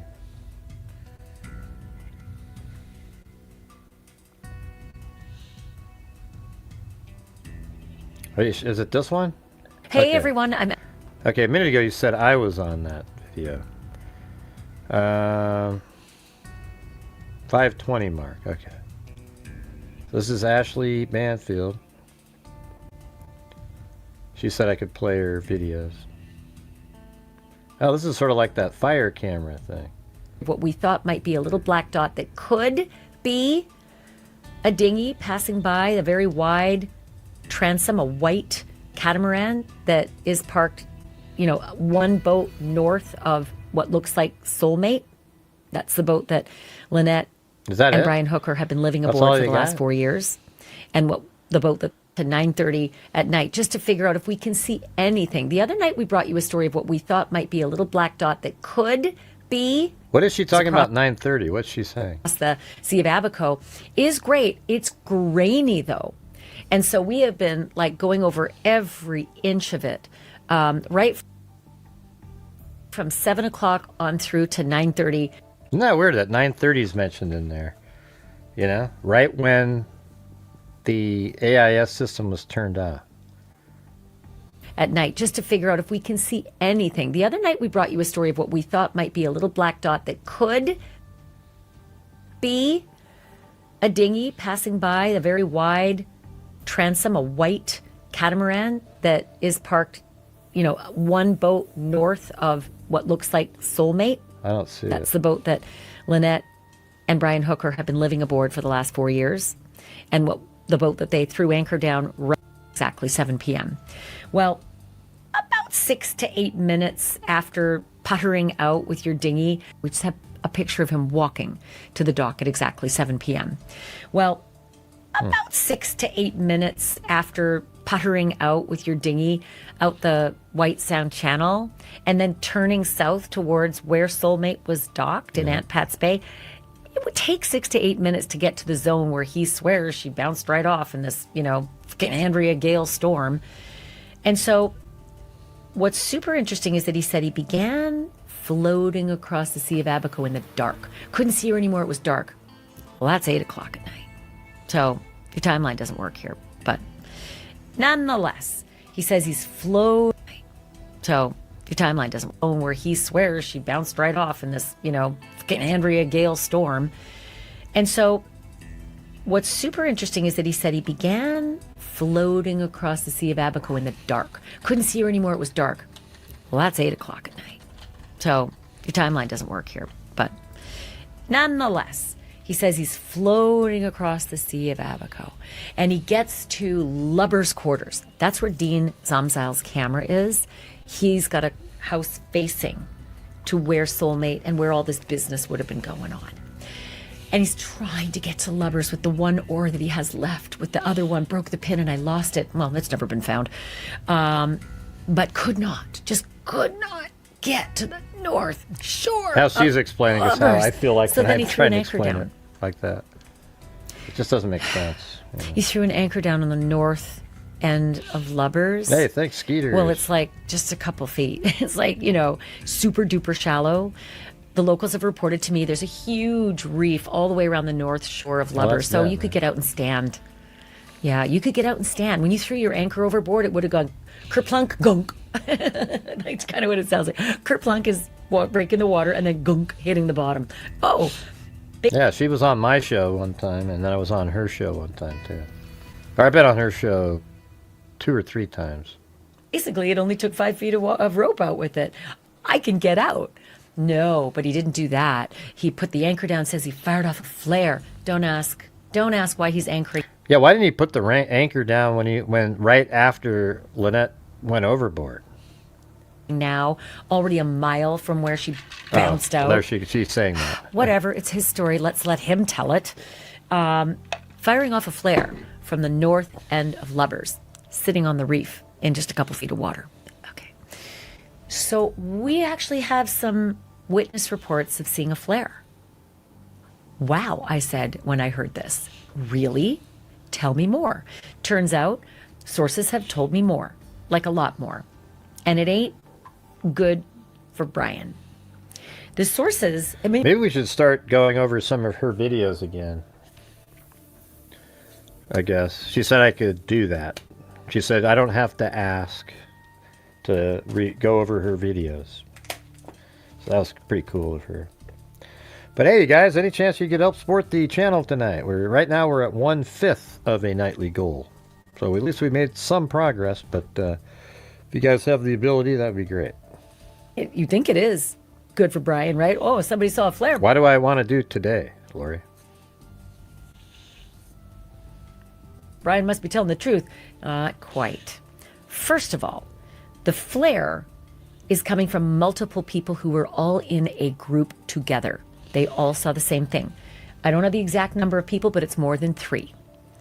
So this group of people, I believe they are on land over... I don't know what you're saying, Lori. You said do today. I didn't ask if somebody was good or... I don't know what you're saying. It's weird. on Elbow Key.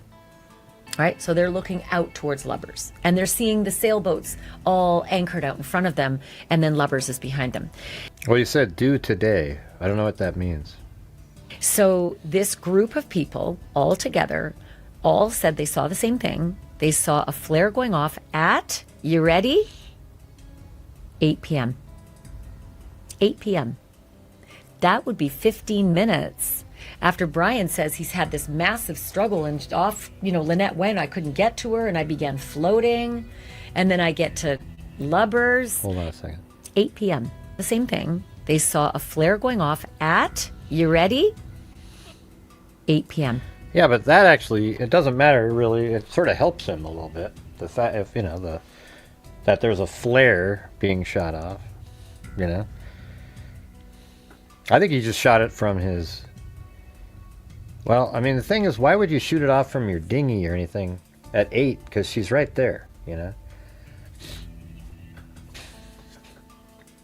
I mean, if you're on your yacht, why would you shoot off the flare? I don't know. See, that's where it's hard to believe that people saw flares, 8 p.m. That would be 15 minutes after Brian says he's had this massive struggle, and off, Lynette went, I couldn't get to her, and I began. Well, you're not 20 seconds ahead, Lori. You're behind me. Okay? You know how I can tell? Watch this, Lori. Let's try it. Here we go. Watch.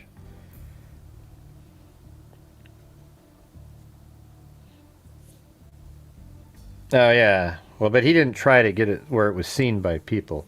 Here, but let's go like this. I'm going to count to 10. Or 3, okay? And when hey, Lori, when I say 3, you type in 3, but time it so you're typing 3 in right as I'm saying 3, okay? You got it? So here we go. I'm going to count to 3, and when I say the number 3, you type... Okay, here we go. 1, 2, 3. 1, 2, 3, 4, 5, 6, 7, 8, 9, 10, 11. Yeah, it took you 11 seconds to type that in. All right, Lori. So I just counted to 11. When you hear me counting after that, when I got to 11, your 3 shows up in the chat. So it's way behind you guys. You can't be ahead of me. I'm doing my show.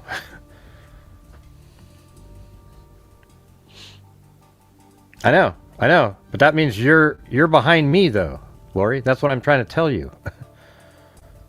You get what I'm saying? I counted to 11, and then your 3 show. Let me ask you this, Lori. How is it possible for you to be ahead of me? I'm doing the show. Are you like ahead of time? Are you a time traveler? That'd be amazing. Yeah, chat is always behind, okay? You guys are at least, like I just counted it off. Some people, like you were 11 seconds behind me. No, but it won't work for you, Lori. It doesn't work that way. It doesn't work that way. You can't do one. Okay, do it again. I'll show you. I'll show you. But see, you're already 11 seconds behind me, though. That's the problem. So do it again. It doesn't. You can't do it because it'll seem like I'm behind you, right? Because you're okay. Do the counting again. Go ahead. All right. So type in. Go 1, 2, and I'll say 3 when you say 3. Go ahead. It'll be 11 seconds.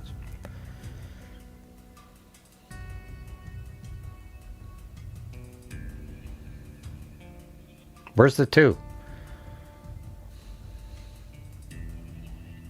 I'm waiting.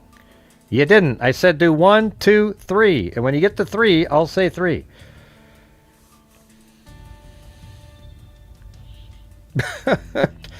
Hey, Skeeters, she's not showing me anything. She's wrong, okay? Are you time travelers, you weirdos? I mean, come on, give me a break. Yes, you hear me later. That's because you're behind me. That's what I'm trying to tell you.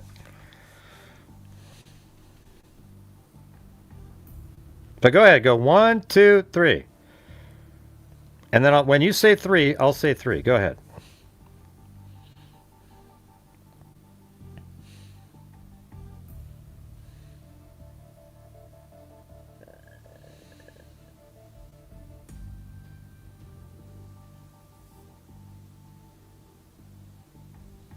Three. Right, and you're gonna wait 3 seconds. I said it after you said 2, 3. Okay, so my 3 was after you said 2, 3 because you typed it in really quick. Yeah, you guys are nuts, man.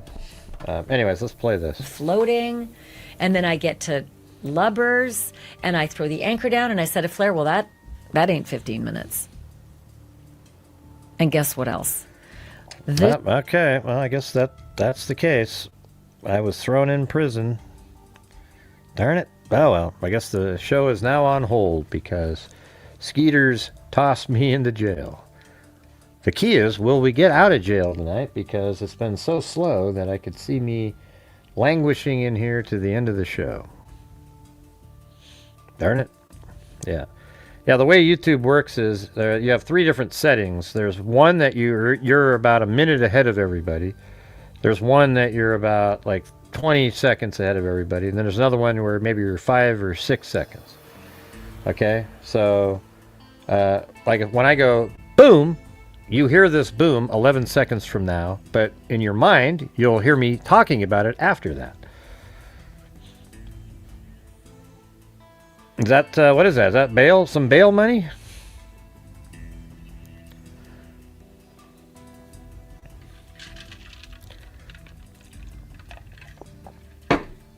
All right, yeah. So we need to get bailed out of prison now because Skeeters tossed me in there, unfortunately.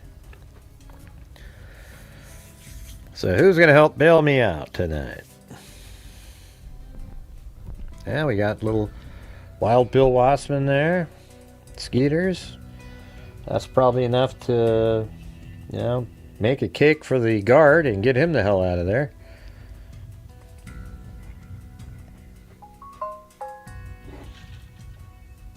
And thanks, Skeeters. That's so funny.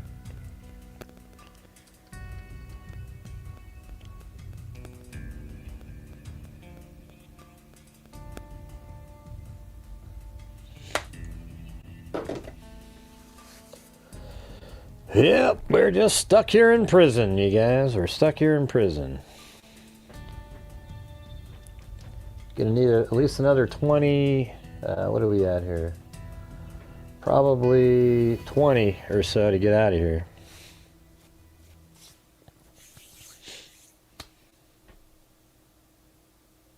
Although, you could just get me out of the jail and I'm walking on the dirt. Oh, well, thanks, Skeeters. Yeah. Anyways, I'll get out of here. It's no big deal.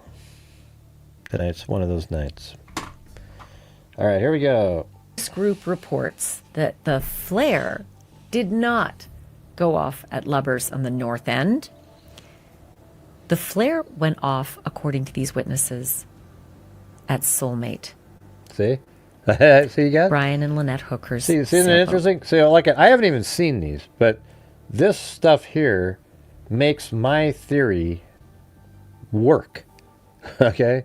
They got back to the yacht, and then he thought through things, They're 46. She's dead at 8 o'clock. She's not alive anymore. Well, what do you know? And that was his first Witnesses, thought of what to do. multiple, all said they saw the same thing. They saw a flare go off from Soulmate, from the And where did it Hooker's go, though? yacht at 8 p.m. So, what happened? Yeah, I mean, I guess what the problem with these, if that is a true sighting of a flare at 8 o'clock, then I guess what it does is it sort of, wouldn't he necessarily have already disposed of Lynette by then?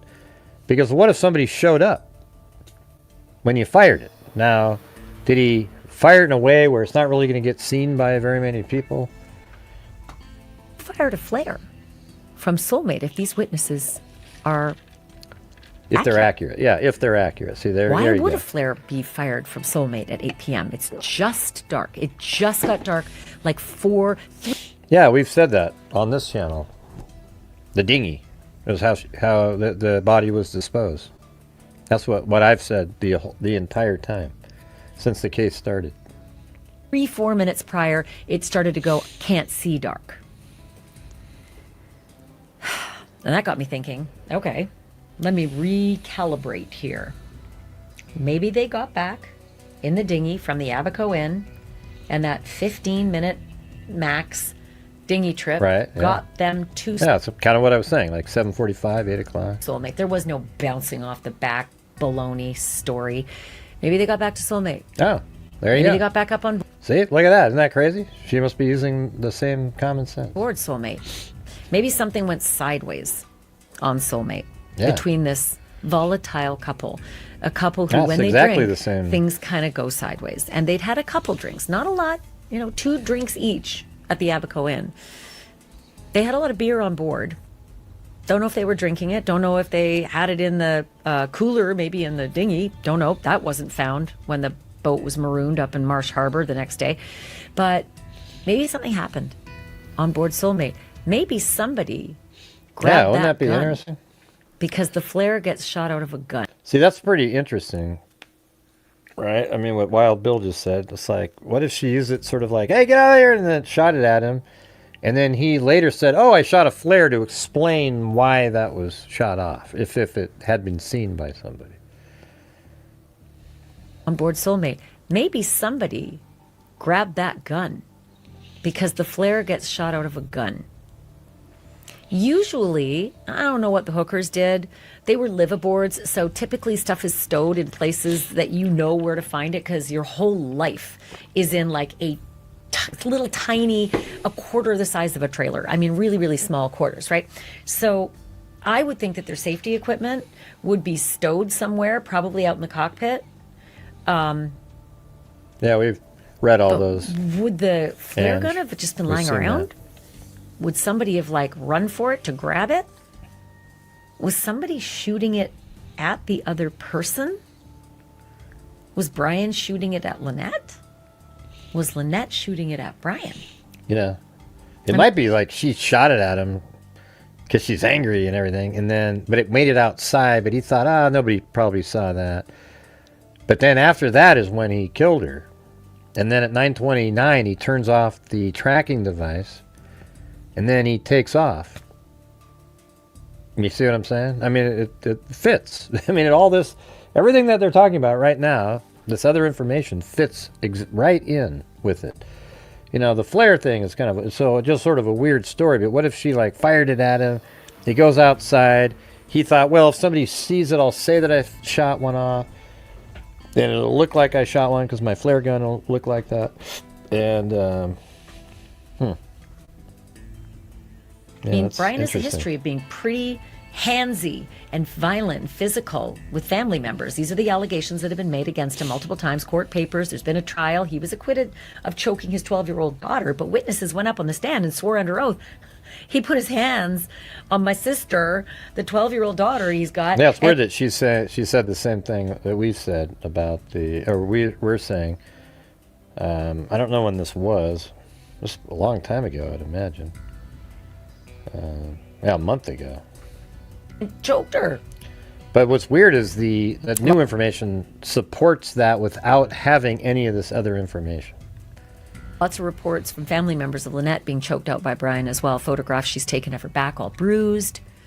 She sent them to her friends contemporaneously saying, oof, my back hurts. It's where I got pinned when this episode happened. Photos taken so that she'd remind herself not to go back to him every time she left him. But she'd go back. So what happened? Why was the flare scene being shot from the boat Soulmate? I have a whole other question. Why did anybody respond to it? I mean, the Mariner's Code is, if you see a flare... See, here's what I think is there's a really high likelihood that after the story came out that he said he fired a flare, somebody claimed they saw a flare to be part of the story. because it sort of doesn't fit in very well, you know. It's not like it kind of works, but it doesn't, you know. It's kind of clunky. Like, oh, hey, she's running around. There's a flare shot off, and then I don't know. A lot of people try to come up with something that they saw to insert themselves into the story and feel like they're part of it. Because it's kind of weird how that came out like way later. It wasn't, I don't think they came out with that they saw the flare for quite a while. There, someone's in distress. Help them. To our knowledge, nobody responded to that flare. But it could be now, real. If these witnesses were on land, I get it. They can't, right? It's coming from out in the water. You can make a call, but you're in a foreign country. And oh, yeah, that's true. Like she could have just fired it off for her own safety, not at him or anything. Like shot it at him, just fired it up in the air to get help, and nobody came to help. But then wouldn't he like rethink killing at that point? Like, wow, a flare was fired off. Do I really want to kill her? Maybe they argued for another half hour and he realized nobody was responding to the flare and then killed her. Man, that now it sort of makes sense. Right? So now that part of the story, if you throw it in there, that she fired off a flare to call for help for herself, and then, you know, they continued to argue. You know, at that point, it probably paused him for a while, and then he saw that nobody came after like 30 minutes. So then he realized nobody saw it, and then he killed her. The anger got more and more. You tried to get, you know, and then blah, blah, blah, blah, blah. You get it? Yeah, they're both hotheads. They both argue and get angry and say shit when they're drunk. it's a little tricky. But the killer's the one is to blame, you know. But I'm just a little surprised that we haven't heard a whole lot more reports of that flare being fired. I did ask a lot of questions about the direction of the flare, because in the videos that I've been looking at from Dean's Amsal, from over on Lubbers, facing towards where this action would have happened. Okay, let's do this. So they must be looking at it like this or something, or... the yacht was, man, how far away? Oh yeah, so there's a dock that sticks out. That's not over here, is it? It seems like that's way, well, that could be. That's not really that far away over there.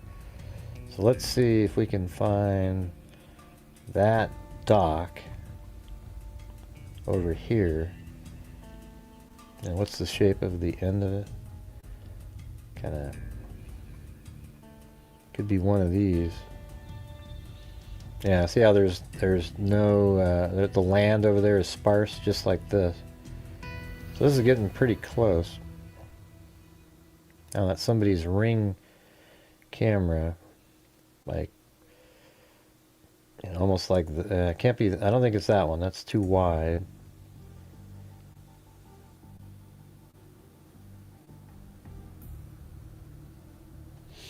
Yeah, I guess one thing we don't know is, you know, how, you know, I mean, obviously people change what they, this is from March of 2024.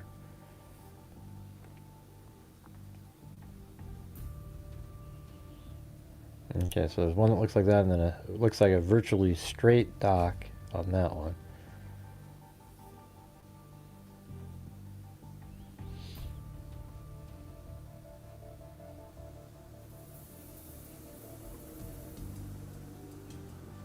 Okay, maybe these two.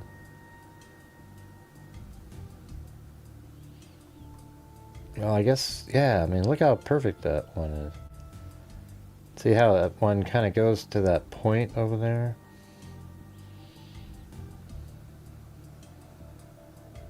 Look like there's a cross on that. I think that's it.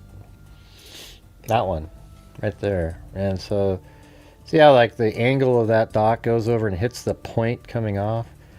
And that one looks like it kind of like there's that point, right? And so if that's it, Here, let's say, well, yeah, and then also, look. Is there a deck? Yeah, look at that. Is that the deck right there? That little, I mean, that's perfect. Look at this thing. So turn, go like that. Look at this. Oh, man, that's crazy. How about like, oh, come on, man, that's a boom chakalaka. Look at that sucker. That's the corner of the deck right there. And then there is the dock. And it goes to exactly the right place out there. And then just a little bit more over to the right. You can't see it because it's stupid how this Google Earth is, but see that right there? There's the straight one that's right over there. I feel pretty good about that. Yeah, so it'll be kind of like that. How about...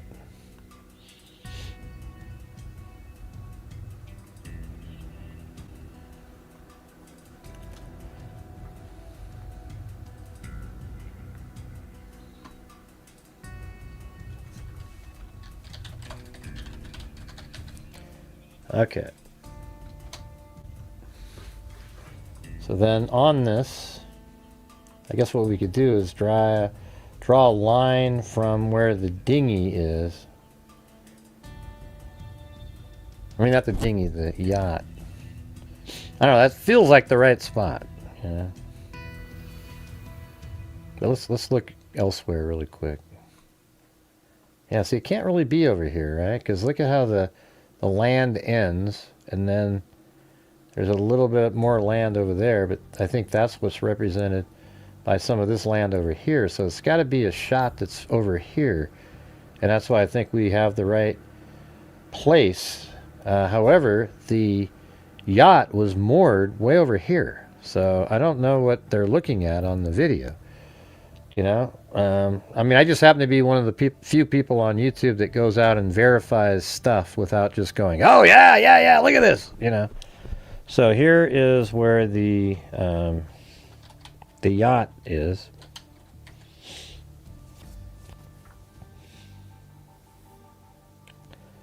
I'll make one last attempt, you guys. If you guys are out there, if you could please help support the channel tonight. The channel relies on you guys to help support it. And we do a lot of great things over the years. We just gave out 2,500 last month, etc. All right, so I need your guys' support on a nightly basis. So if you have the ability to, that would be awesome. Yeah, so the yacht would have to be way over here, in my opinion.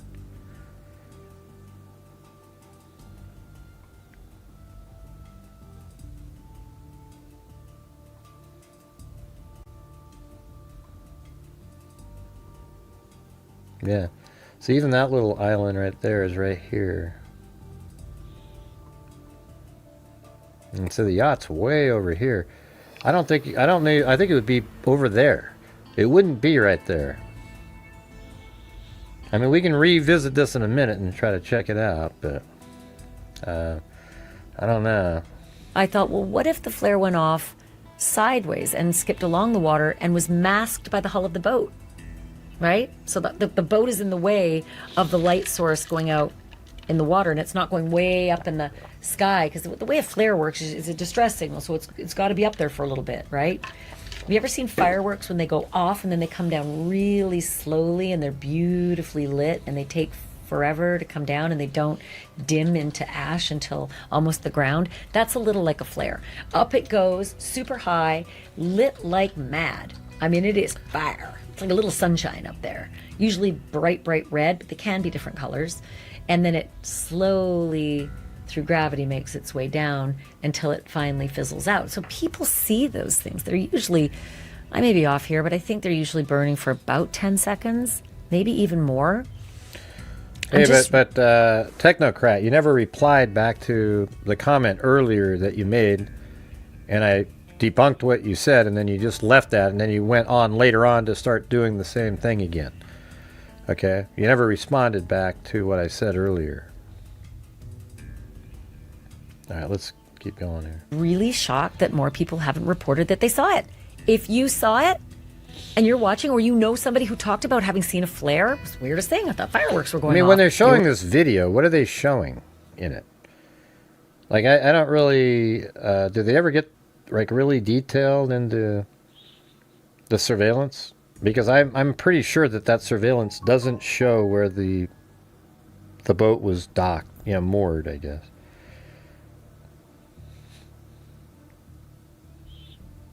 And this one. One boat north of what looks like Soulmate. That's the boat that Lynette and Brian Hooker have been living aboard for the last 4 years. This is way over to the left. And the boat that they threw. Hey, look at that. We got a challenge by Marty's Bar and Grill. He'll send in. And thanks for the coffee last night there, Marty. I sent you a text message on that. But you'll send in $50 worth of coffee if 5 of you gift just a channel membership or a $5 super chat, something like that. You don't have to do 5 yourself. He'll match yours. 5 of you, he'll match yours. It's a great way to help support the channel. Anchor down right off of Elbow Key. 150. Get like a flashlight in your eyes and stay steady like that. They're going to catch the sun and kind of move around in the waves and they bob and they weave. And so is that what we're seeing? Are we seeing the trigger of stern spotlights? Because the stern is facing... Okay, so this is zoomed in a little bit or what?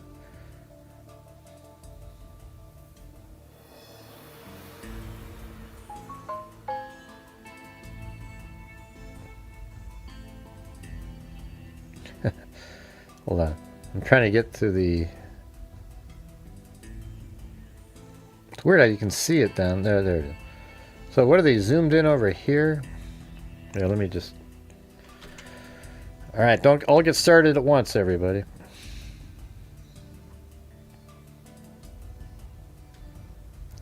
Alright, let's see.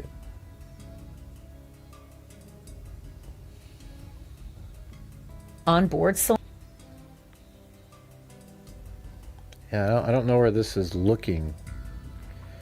But hey, guys, Marty just put out a challenge there. If 5 of you gift 1 channel membership, he'll donate 50 in coffees. So please help out on the challenge so that we can get that income in here. Soulmate that just catches the sun, and you know how that is. Like the sun can, send signals a mile away because it's so bright. It could be something like that, but we haven't really been able to find anything on board Soulmate that fits that bill, that would reflect so perfectly for so long. Because again, sailboats continuously move, and so they're not going to just get like a figure of stern spotlights, because the stern is facing the camera's view that we're looking at, because the wind is blowing straight to... Geez, why look it if it doesn't even happen? What a ridiculous... To Dean Zomzal's house. Which is another point. If you really had this event where your wife bounced off the back of your dinghy and took the key and took her... So this is later. Dry bag with the other key and left you without any that way looks like of a car on land, actually. maneuvering as a former United States Marine. Okay. Your dinghy and took the key and took her dry bag with the other key and left you without any way of maneuvering as a former United States Marine. Okay.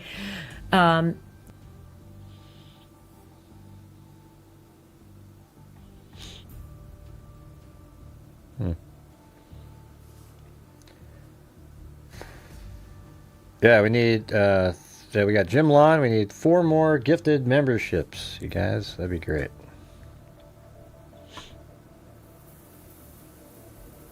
Are we seeing the trigger of stern spotlights? Because the stern is facing the camera's view that we're looking at, because the wind is blowing straight to Dean Zomzal's house, which is another point.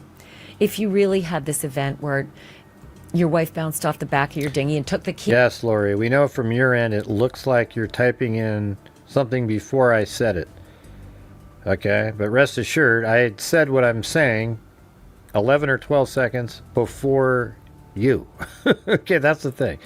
If it's not the case, then that means you're time travelers and you're saying stuff before me. You know what I mean? Like, it's crazy. Like a minute ago when I did the counting thing, and I went 1, 2, 3, and you typed in 3. You typed in 3 11 seconds after I said it in real life. But in your mind, you think you typed it in 11 seconds before I said it.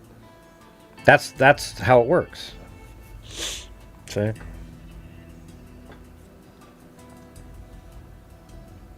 And took her dry bag with the other key and left you without any way of maneuvering as a former United States Marine. Okay. You would have blown right into Dean's house on Lubbers. You would not have cleared the north end of Lubbers and made cameras. The ass ends of all those boats are pointing right to his dock, which means the boat's over wind here, was going over the bows left. or over the dual hulls of the catamarans and pushing their sterns to be. I guess let me see. I mean,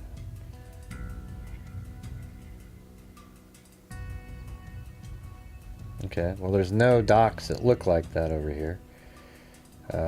That one can't be it because it doesn't look like that. And see, look where the yacht is, you guys. I don't think that surveillance can even pick up that where the yacht is. The yacht was parked over here, and that's based on, well, that's where he says it was moored, you know. And it seems to match. I mean, I think he was telling the truth at where it was moored. You know, it's right there, right? So I literally have these things matched up to the shoreline and everything. So the yacht was right there. It's one of these, like in these positions right here. So, you know, if this is the house that had the surveillance on it, I'm pretty sure that's it. I mean, it even has the deck on it. These guys, these don't look the same. This one looks right. Yeah, let's. Oh yeah, and that was the other thing I was going to look for. See, that's interesting. That's crazy. Look over there. See how there's these wooden poles that are sort of sticking up in the water? That has these. They're right there. So it's like, man, that. And then they must have rebuilt this. This is 2021, and so they fixed it. But those little you know, beams or whatever right there. But hey, guys, we need to get 4 more gifted memberships to match Marty's challenge. Any chance we could do that? Would really appreciate it. Yeah. So I am almost certain that is that. It has. Oh wait. Oh, there it is. I just proved it.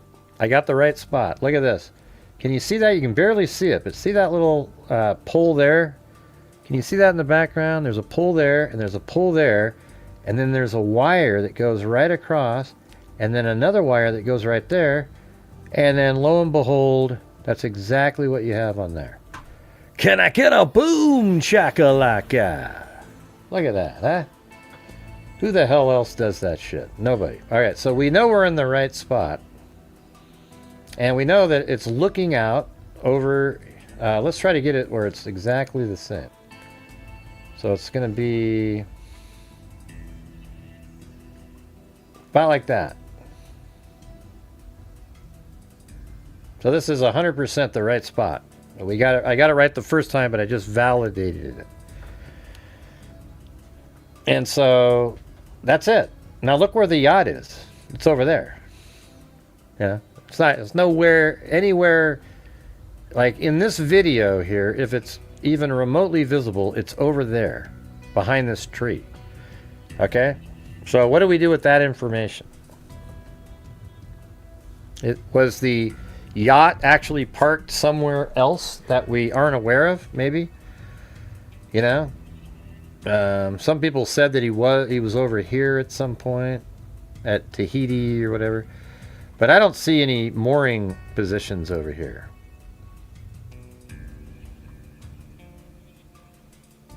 And then if we go, that time of year doesn't work, but like this one. Well, let's see. Maybe there are. I mean, there are some spots, I guess, that there seem to be other yachts.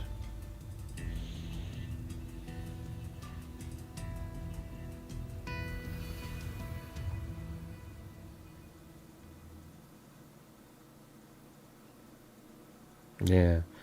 Yeah, we're still trying to get those other 4 gifted memberships, you guys. Here I am, having to shepherd another challenge through, just hoping to God. Let's see if we can do it. We need 4 more.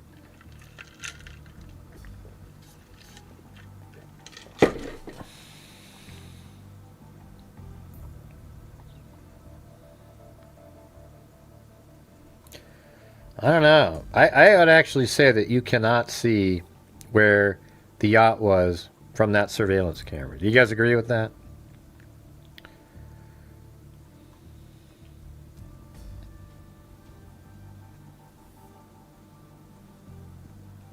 And if you can, it's way off. You know, like if there's a little wider angle lens or something, it's way off to the left. It's over here somewhere. So whatever this light is or whatever is over here, it's not going to be it.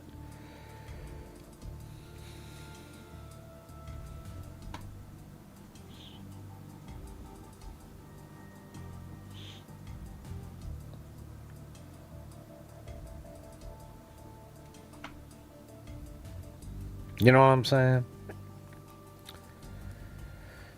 Oh man, what's happening here? It's like frozen.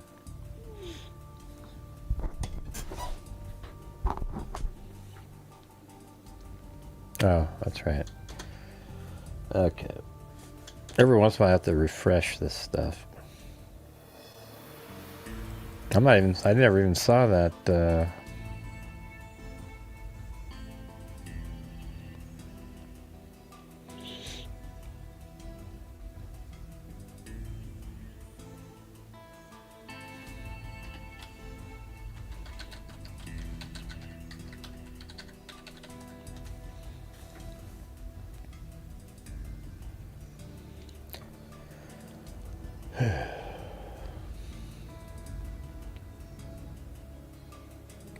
and it's actually aimed like this too. See how the dock is it's at an angle like that? Maybe more like this.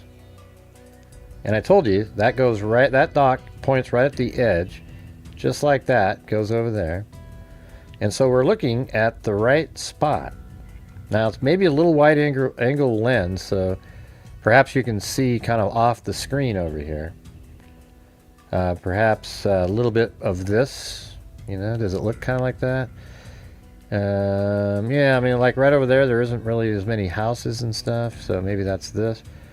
But we're nowhere near, you cannot see the yacht. Hey, Paulette, you're wrong, okay? It's not, the yacht is not there, okay? Now, if she wants to tell me that the yacht was moved from, you know, wasn't where, you know, originally where all the stories said he was moored, and it's literally over here, then sure, you know, sure, I'll believe a story if you tell me the yacht's over here now, but it isn't. The yacht was parked way over there, according to, you know, the information that was put out there.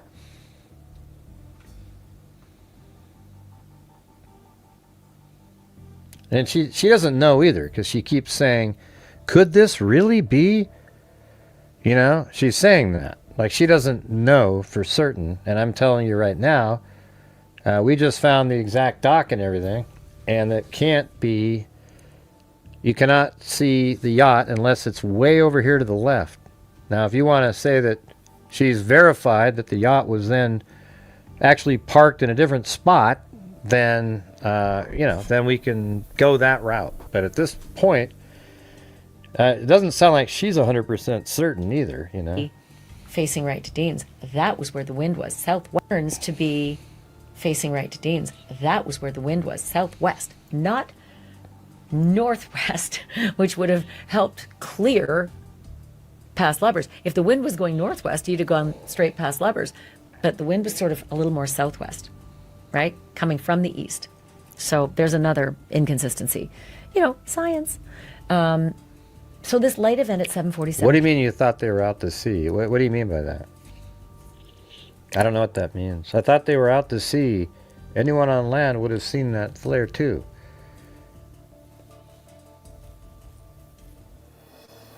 Well, maybe. I mean, like, don't you have to be looking out there to see the flare? Like, if you shoot the flare and it's dark and people aren't really looking outside, maybe they wouldn't see it. I mean, I just don't know why it's like a guarantee that somebody... It doesn't even sound like very few even saw this one. But what do you mean you thought they were out to sea? Anyone on land would have seen that too. Would have seen that flare too. But they weren't. They weren't out to sea.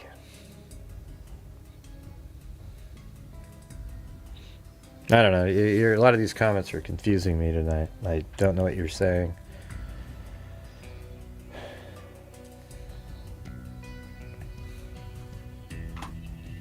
Yeah, I'm really interested in that. What was going on there? What was happening? Because the soulmate was on anchor that night. What do you mean? They said they had to get back to the where the yacht was. Are you saying the yacht was see, it doesn't make any sense what you're saying. The yacht was moored. They left, and then they went to town on the dinghy. Then they leave at 7:30 to get back to the yacht, right?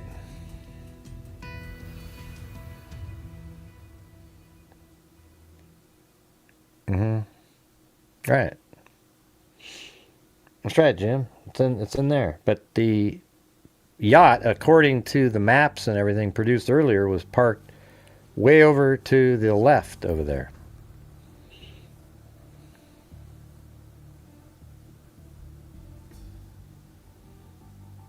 Now, I don't know why you thought that they were miles out on open water. Yeah, the whole story, I've been explaining the story quite a few times, how the yacht's just in there. They were using the dinghy to go to different restaurants and, do little excursions and so forth, and then go back to the yacht and sleep, and then go, they were parked there. They stay there for months sometimes.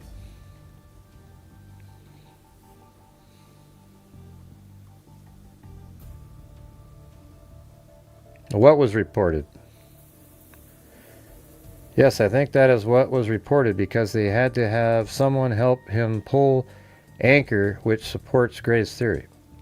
So somebody helped him pull anchor at like 8 at night, and then he moved the yacht to somewhere that's visible in this shot.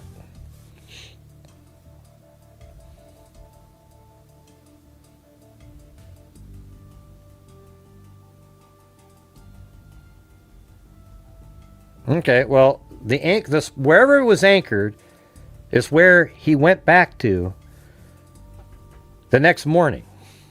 And when he turned his, I don't know. It's just, now it's getting too confusing. I think everybody has different parts of the story inaccurately remembered, and now it's, it's too difficult. Too many people just throwing out random stuff that we don't know.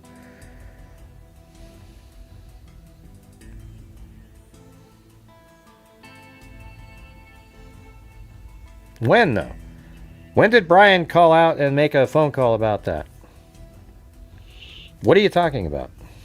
Brian had, that night at 8 at night, he put out a phone call and said, hey, I need some help moving the boat.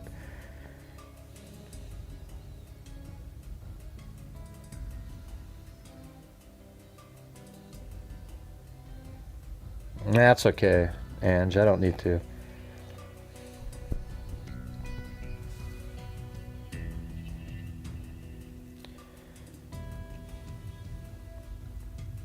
Yep, what? Jesus. Guys are just... 13 minutes later, someone saw a flare go off. And I got to be real careful about the 8 p.m. thing because it could have been anywhere around 8. Where, when you're on a boat, you might have a few. You might be checking things out in the sunset. And time isn't always the most important thing. But sometime around 8 p.m. is when the witnesses said the flare went off. So 15 minutes-ish, give or take. Suddenly, there's this light event on board. And then 15 minutes-ish later, a flare goes off from Soulmate. So there's 2 events that appear to happen on Soulmate. Well after... Brian's supposed to be floating to lubbers in Marsh Harbor by now. No one's supposed to be on board Soulmate. Just look up in the rigging. What do you mean? His boating friends didn't believe the story and it's out there. What does that mean? I don't know what that means. I've asked for advice from mariners way smarter than I am. I'm not a live-aboard. We all know that people don't believe the story. I live a lifestyle of sailing. I have sailed. I have captained a keel boat. But live-aboard is a different thing. You got a lot different gear. You live on board. So you need a lot more gear. And the assessment and evaluation of the rigging that is on the back of Soulmate is that these are we all know his boating friends don't believe his story. They're kind of like tripwire spotlights. There's the way it's described as the black box looking thing is almost like a studio light. And then there are full-size incandescent lights in the back of Soulmate as well that would kind of like flash bright out the back over the transom for anybody who approaches. Right? Kind of blinds you a bit, but it's also lights everything up so you can see your way and get on board. But it also, lights up bad guys who might be coming up too. We know all that stuff. Yeah. So that's not what we're talking about. It's been described to me, this light event at 7:47 p.m. that looks to be coming from Soulmate across the way, about a mile away. It kind of like the light goes on, and then it kind of dims a little bit, and then goes on again, and that is consistent with someone coming up to the boat, triggering it, then getting on board. Okay, let me look at the... okay. I wanted to go back to the original. So right now we're at 26:19. I want to look at the one again, the wider shot.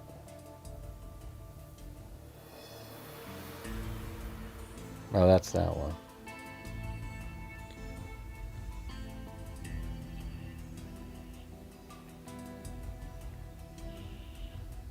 Okay, so they think it's right in there.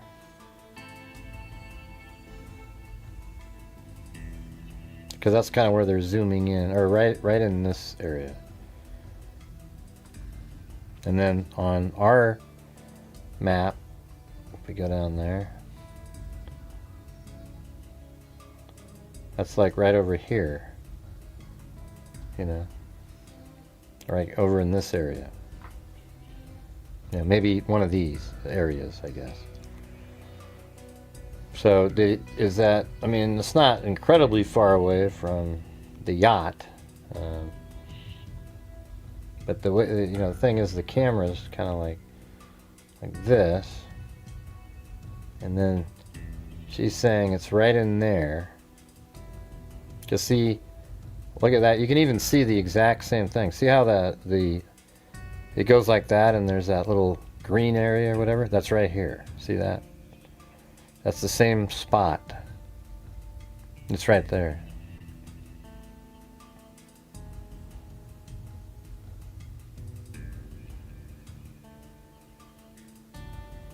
Oh, yeah. Okay, well, that's what I'm talking about. I guess that would be a problem, though. If it's his own anchor... When he got back, how would they know that, exactly where to put the anchor again so it looked like he didn't move it? I guess it wouldn't matter, right? Like he had it anchored, and then, that would be a problem. It would actually be pretty interesting, though, wouldn't it? Like when he turned back on, when did he turn it back on, the AIS system? After he moved it to the mooring position? That would make the most sense, because then there's no record of him. Because let's say he turned it on when he re-anchored the boat generally in the correct area. Well, it would still show a different GPS coordinate, like too much. So he would have to keep it turned off until he moored it. Then he turns it on. He goes, oh yeah, no, I moved it already. Yeah. You get it? But hey, guys, we still need the 4 other gifted memberships up there to reach Marty's challenge. Any chance of doing that?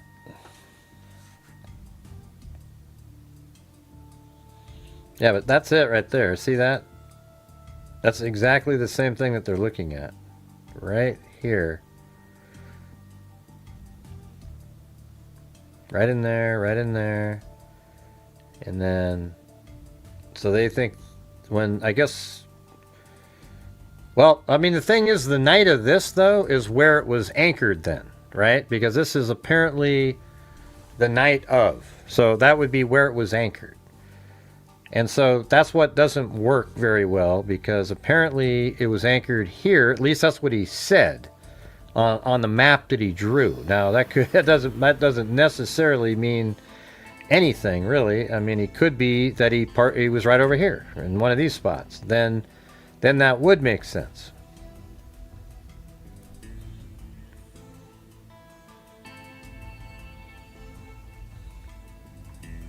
Okay, so yeah, so if he was anchored right here, and then that video would show that it would have to be one of these, if that's a mooring position or anchor, I don't know, but I'd like to know what makes them think that his yacht was in that spot. Now, I don't know why listening, the rest of this, how will it?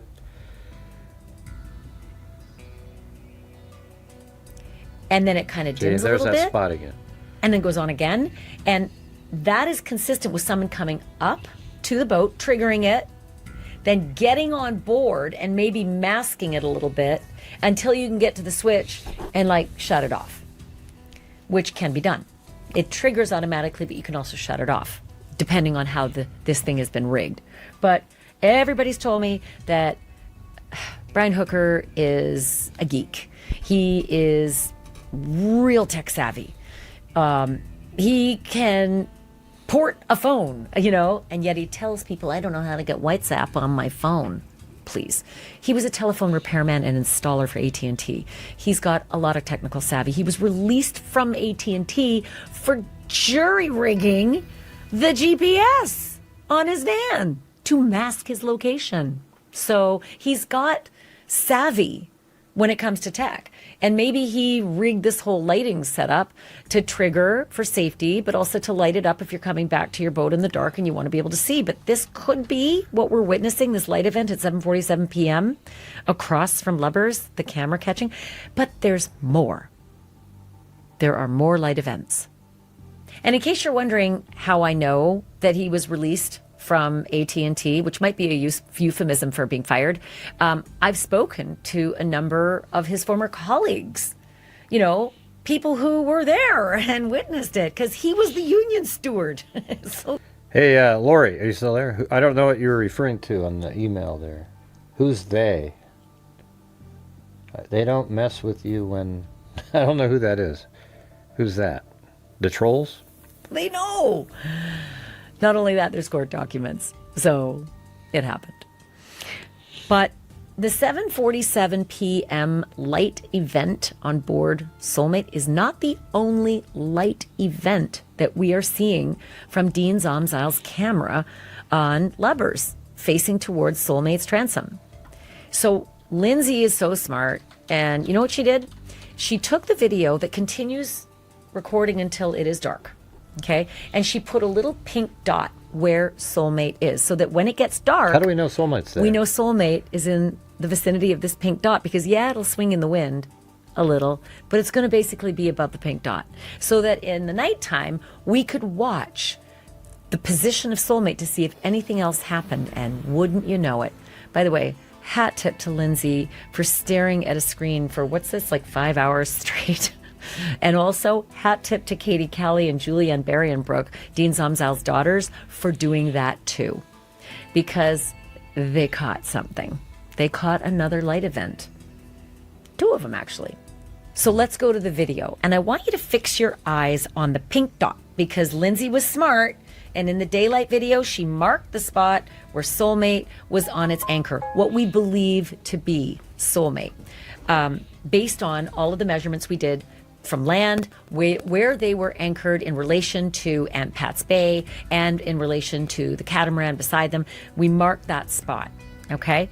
Is it absolute? I can't say it's absolute, but it is our best estimation from this camera angle.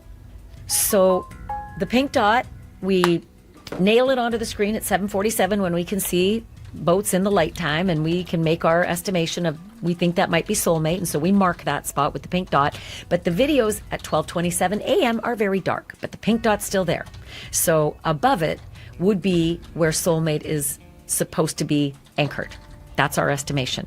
And as we play this, I want you to watch very carefully what's coming in from the left-hand side of the pink dot, because it appears that a flashlight is kind of swinging around, looking like swinging around, and then what? The light on board, what we think is soulmate, goes on. The automated light? Don't know, but the flashlight really fires right into Dean's camera and then kind of stays lit. How do we know it's and a flashlight? Soulmate's light, if it's soulmate, stays lit. This That is sort of a triggered little bit spotlight like, the spirit box, Like you tell people you're seeing something. I don't see a flashlight wiggling around. And also when you look at the purple dot, I don't see anything around the purple dot. I see something up here. Do you guys see that, what I'm talking about? Like, I don't see anything about that. fires right into Dean's camera and then kind of stays lit. And soulmate's light, if it's soulmate, stays lit. That triggered spotlight on the back riggings. So now we've got, perhaps the rigging light and the lower light being maybe a dinghy light. And what you're going to see is the soulmate light. It might actually go off in a moment. Just watch. And is that because someone from the dinghy got up on board? And what makes you think this is soulmate right there? And then shut it off? Because it goes off, but the dinghy light stays on. And how do we know what the dinghy is? I don't know, you guys. I'm not really sure.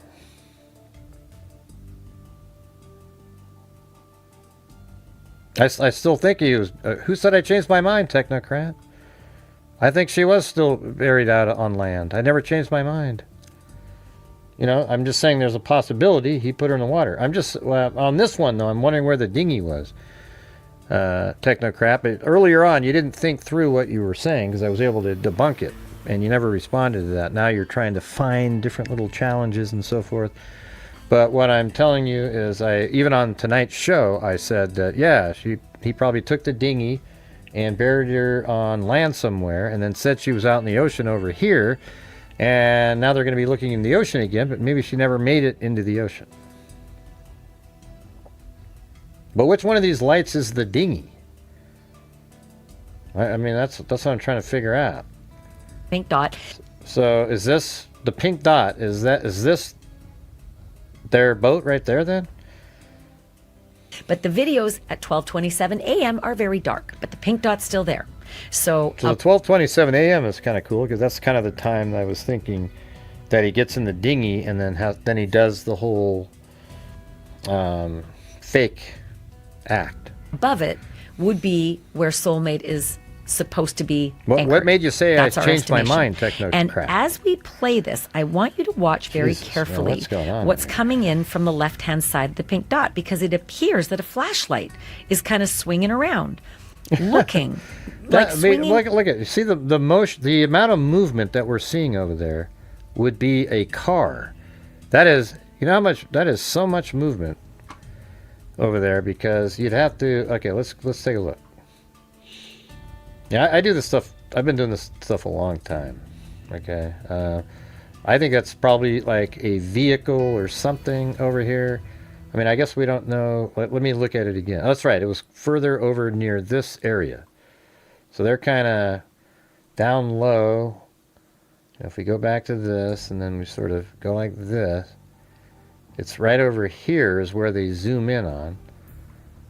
And so can't you just see that maybe it's a car or somebody moving around? I don't know how we get to that something's a dinghy, etc. You didn't change my mind, Lori. I'm not sure what you're talking about. It's almost like you're trolling me tonight. I'm not sure what you're doing. You started off by the whole thing about the time thing, and let's see, from the time of the fall to the time of Coast Guard. You guys get what I'm saying, though? Around, and then what? What's the dinghy here? And what's the flashlight? Like, how come we're supposed to say that that's a The flashlight? pink dot, because it appears Look how much that's moving. Like, see this? That, be where soulmate is supposed to be anchored. That's our estimation. And as we play look. That is so much distance here.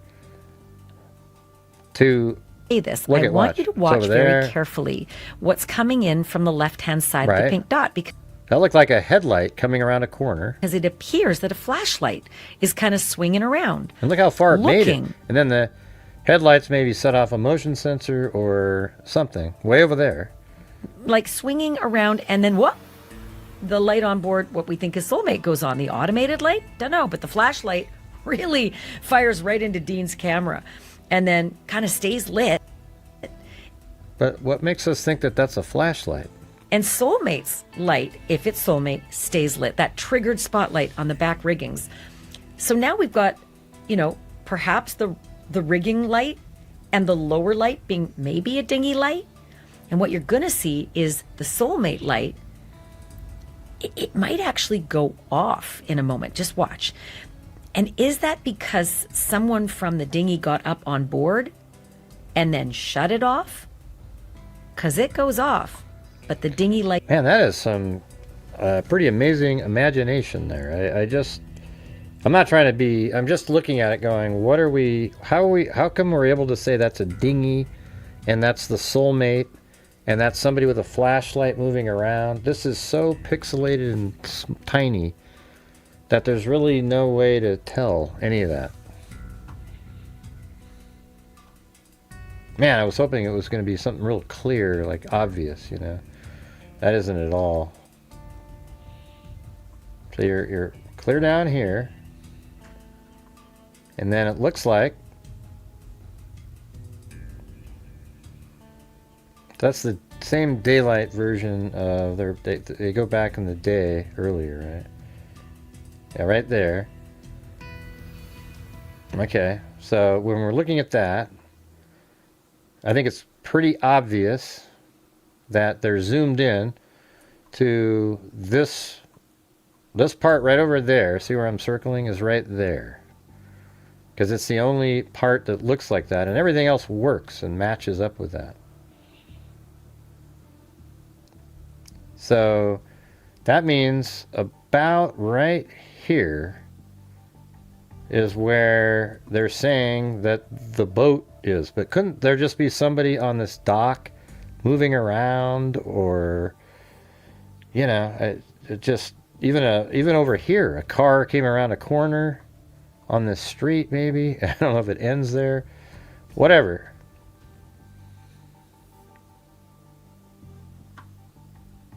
What police reports? What are you talking about?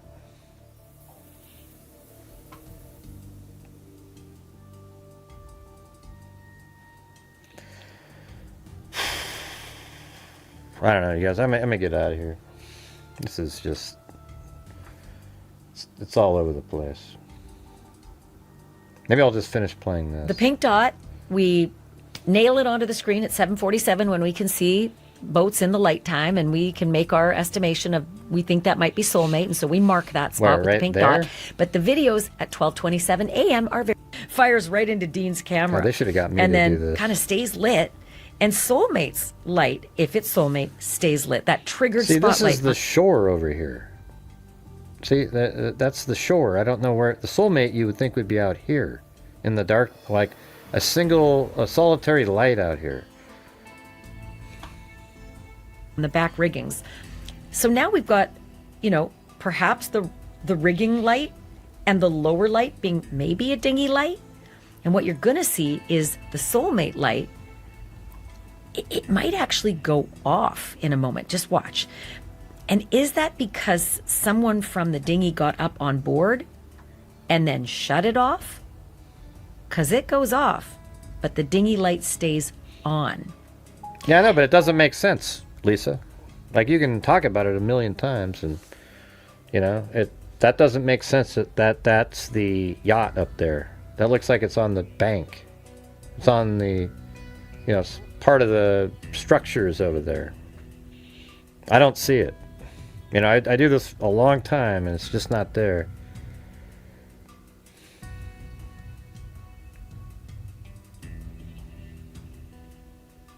Yeah, where are they, Technocrat? You got the police reports? You got them, Technocrat? Go ahead, send them to me. I'll read them. Go ahead, send me the police reports on this. Okay, all right, I'll wait. Thanks, Skeeters. I'm just trying to tell you guys, I don't see what she's saying here. Now, I'm not saying it's not there. I'm not saying, here's what I can tell you. It's too blurry, and it's too random, and that isn't where they say that, at least he said that his boat was anchored. I don't know how they're getting the precise location where it was anchored. Maybe I'll call her up tomorrow and see if she can, get me on the right track or whatever. But I just don't see how you can say that, it looks like that's the dinghy, and then there's a guy with a flashlight running around on a deck, and then then the flashlight beams all the way over here. To me, it looked like, and based on the amount of movement, okay, because we see that right there, right? So if we went like this, let's go back over to here, and then you got a camera that's right here, and you're zooming in on it. That the movement you're seeing is from like here to there with the flashlight. It's huge. It's a huge amount of movement that you're seeing. If it was somebody with a flashlight, you would barely be able to see it move at all because it's so far away. Even zooming in, it just wouldn't look like the light's moving very far. Maybe I'll try to get that same video or something. I don't know. Maybe if I had a clearer version, or I think I got to call her up tomorrow and just sort of like, okay, so in that video, how do you guys know? Because maybe could do like a Zoom or something, or we can do. I don't know if she has time, but because it just doesn't make sense to me at all. She has. I think it could be. And here's a way to look at this. So I think it could be that he was moored right here. Let's say they figured that out, or anchored. Excuse me, if that's really what we're looking at. And so it's anchored right over there. But look where it is in the water. Like, see how it? I mean, obviously there's no height to it, but it would be in the water, and then in the background you'd get that bank of lights from the buildings or whatever. But that's not even where it is. It's right over here. So she's thinking maybe like that's where it would be, right? Right there. So if you back up over here, and let's say the boat's in the water there, it definitely wouldn't be equal to the lights on the shore. It would be down below them a little bit, closer to where this pink thing is. It would be like right there, not there. You see how that's right on the shoreline there with the rest of the buildings and everything? It doesn't even, like, look at these. Boom, boom, boom. They're all the same. So for me, it seemed more like headlights or something going around a corner. What is fascinating is as you continue to watch this, the dinghy light's going to go off soon. If, again, this is the dinghy and Soulmate. But just so you know, all those other lights everywhere, those are other boats, and they're also lights on land that are high up. Those are lights on Elbow Key. But again, you see the dinghy light go off right around the pink dot, which is where... Yeah, hey, Technocrat, you don't have to tell me on my channel that, hey, go over the police reports. That's all we do over here, unless there's reporting too, before we get the police reports. We go over the factual information in cases. That's why I'm not going to sit here and tell you that, yes, oh, yeah, that's the dinghy and that's the... I don't see it at all. Hey, thanks, Jim Lawn. Soulmate. Is it Soulmate? And if it is... See, look at that. See, so she's even admitting that they don't even know that that's Soulmate. And if it is... That's pretty funny. Ashley Banfield just pulled the Ancient Aliens technique. You know, she did the... Now, if that's the soulmate, is it also possible then that's the dinghy? And if that's possible, is it also possible that the other guy, the light we see is somebody with a flashlight? Yeah, well, anything's possible. Yeah, that's for sure. Okay, so there's the daylight. You know what would be a better way to do this? I should get a hold of her. It would absolutely be the shit if they can let me have a copy of this. Pink dot, but the videos at 12:27 a.m. Do my overlay scenario. Are very dark, but the pink dot's still there. It's so much better than using the pink dot. So above it would be where soulmate is supposed to be anchored. I wouldn't say I'm the master. I'm getting a lot better at getting police reports, I can tell you that. I know who to get a hold of now and how it works. That's our estimation. And as we play this, I want you to watch very carefully what's coming in from the left-hand side of the pink dot. That looked like a headlight turning. Because it appears and it's going to the right. Flashlight is kind of swinging around. Looking. It's not really swinging around. It's moving quite a bit. Like swinging around, and then what? The light on board, what we think is soulmate, goes on. The automated light? Don't know, but the flashlight really it could be a flashlight. To Dean's camera. And then kind of stays lit. And soulmate's light, if it's soulmate, stays lit. That triggered spark. You know what'd be funny is, let me just see if another verification on this.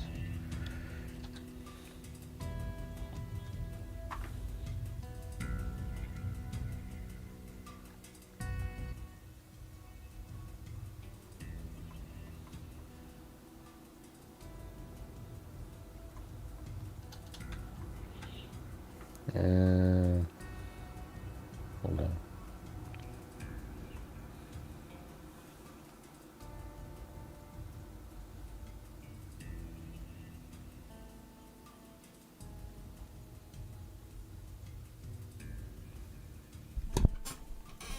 Oh, this isn't... Yeah, never mind. That's not going to work. Forget it. Man, I don't know, man. I just don't. I just don't think that that's what that is. I don't think we're looking at the soulmate. I mean, she is saying that she doesn't know if it's the soulmate or not.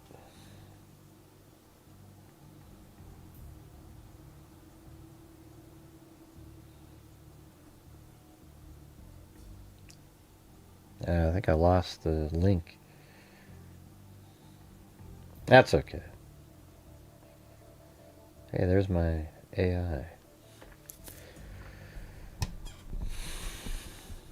I can't say that that's what that is, all right? Now you're all, any one of you guys can just believe stuff if you want to. I don't see that. And even if something seems to give credibility to a theory that I have, I don't care. I'm not going to pretend something just for that. You can forget it. But I'll definitely call her up and see if she can, like tell me exactly where it was moored or anchored. Because this is where he says it was anchored, and I don't know why you'd have to make something up about where it was anchored. It just that part of the story just seems like, it was anchored there, then that's where the dinghy was headed, and that's where all the maps show. Look, watch. See all these? They're all the same thing. So first you have this one. Let's go the wider shot. So these are different shots, and I lined them up with the shore. See if I blink them on and off. See how they completely line up perfectly, like that. And then we've got like this one. That's a smaller version, and it said something like sailboat anchored. Now I don't know if it means it was anchored right there. So that's the thing. I mean, if that was there, then that is a little bit more over. Let me put a pin there just to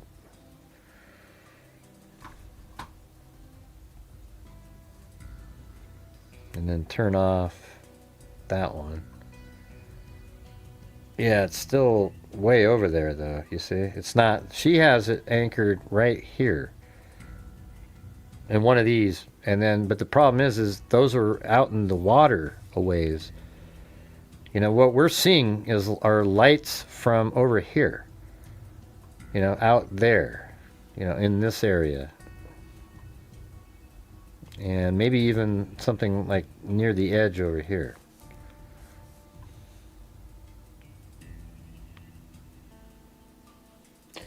Alright, you guys. I can see the chat's died down dramatically, so I'm going to get out. We made it to about a quarter of the nightly goal, but hey, thanks for everybody who helped out. We had Wild Bill Wassman, Wild Bill Wassman, Wild Bill Wassman. He was all alone for a while there, and then we had Ange Hayes jumped in there, gifted a membership, then Wild Bill Wassman again, then Run the World, and then Jim Lawn, then Ange Hayes, then Skeeters, Jim Lawn, Skeeters, Wild Bill Wassman, Jim Lawn, Lori Bach, Shake My Head, Jim Lawn, Skeeters, Jim Lawn, and then Marty's Bar and Grill. All right.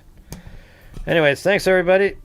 Thanks for being here. Hope you guys found it mildly interesting, at least. I try to figure stuff out, you know. But what I need to know is precisely where the yacht was, or the sailboat was moored, okay? Anybody here? Hello? It's unreal. You guys, we've talked about this so many times. It's unbelievable. All right, thanks, everybody. We'll see you tomorrow. Be safe out there.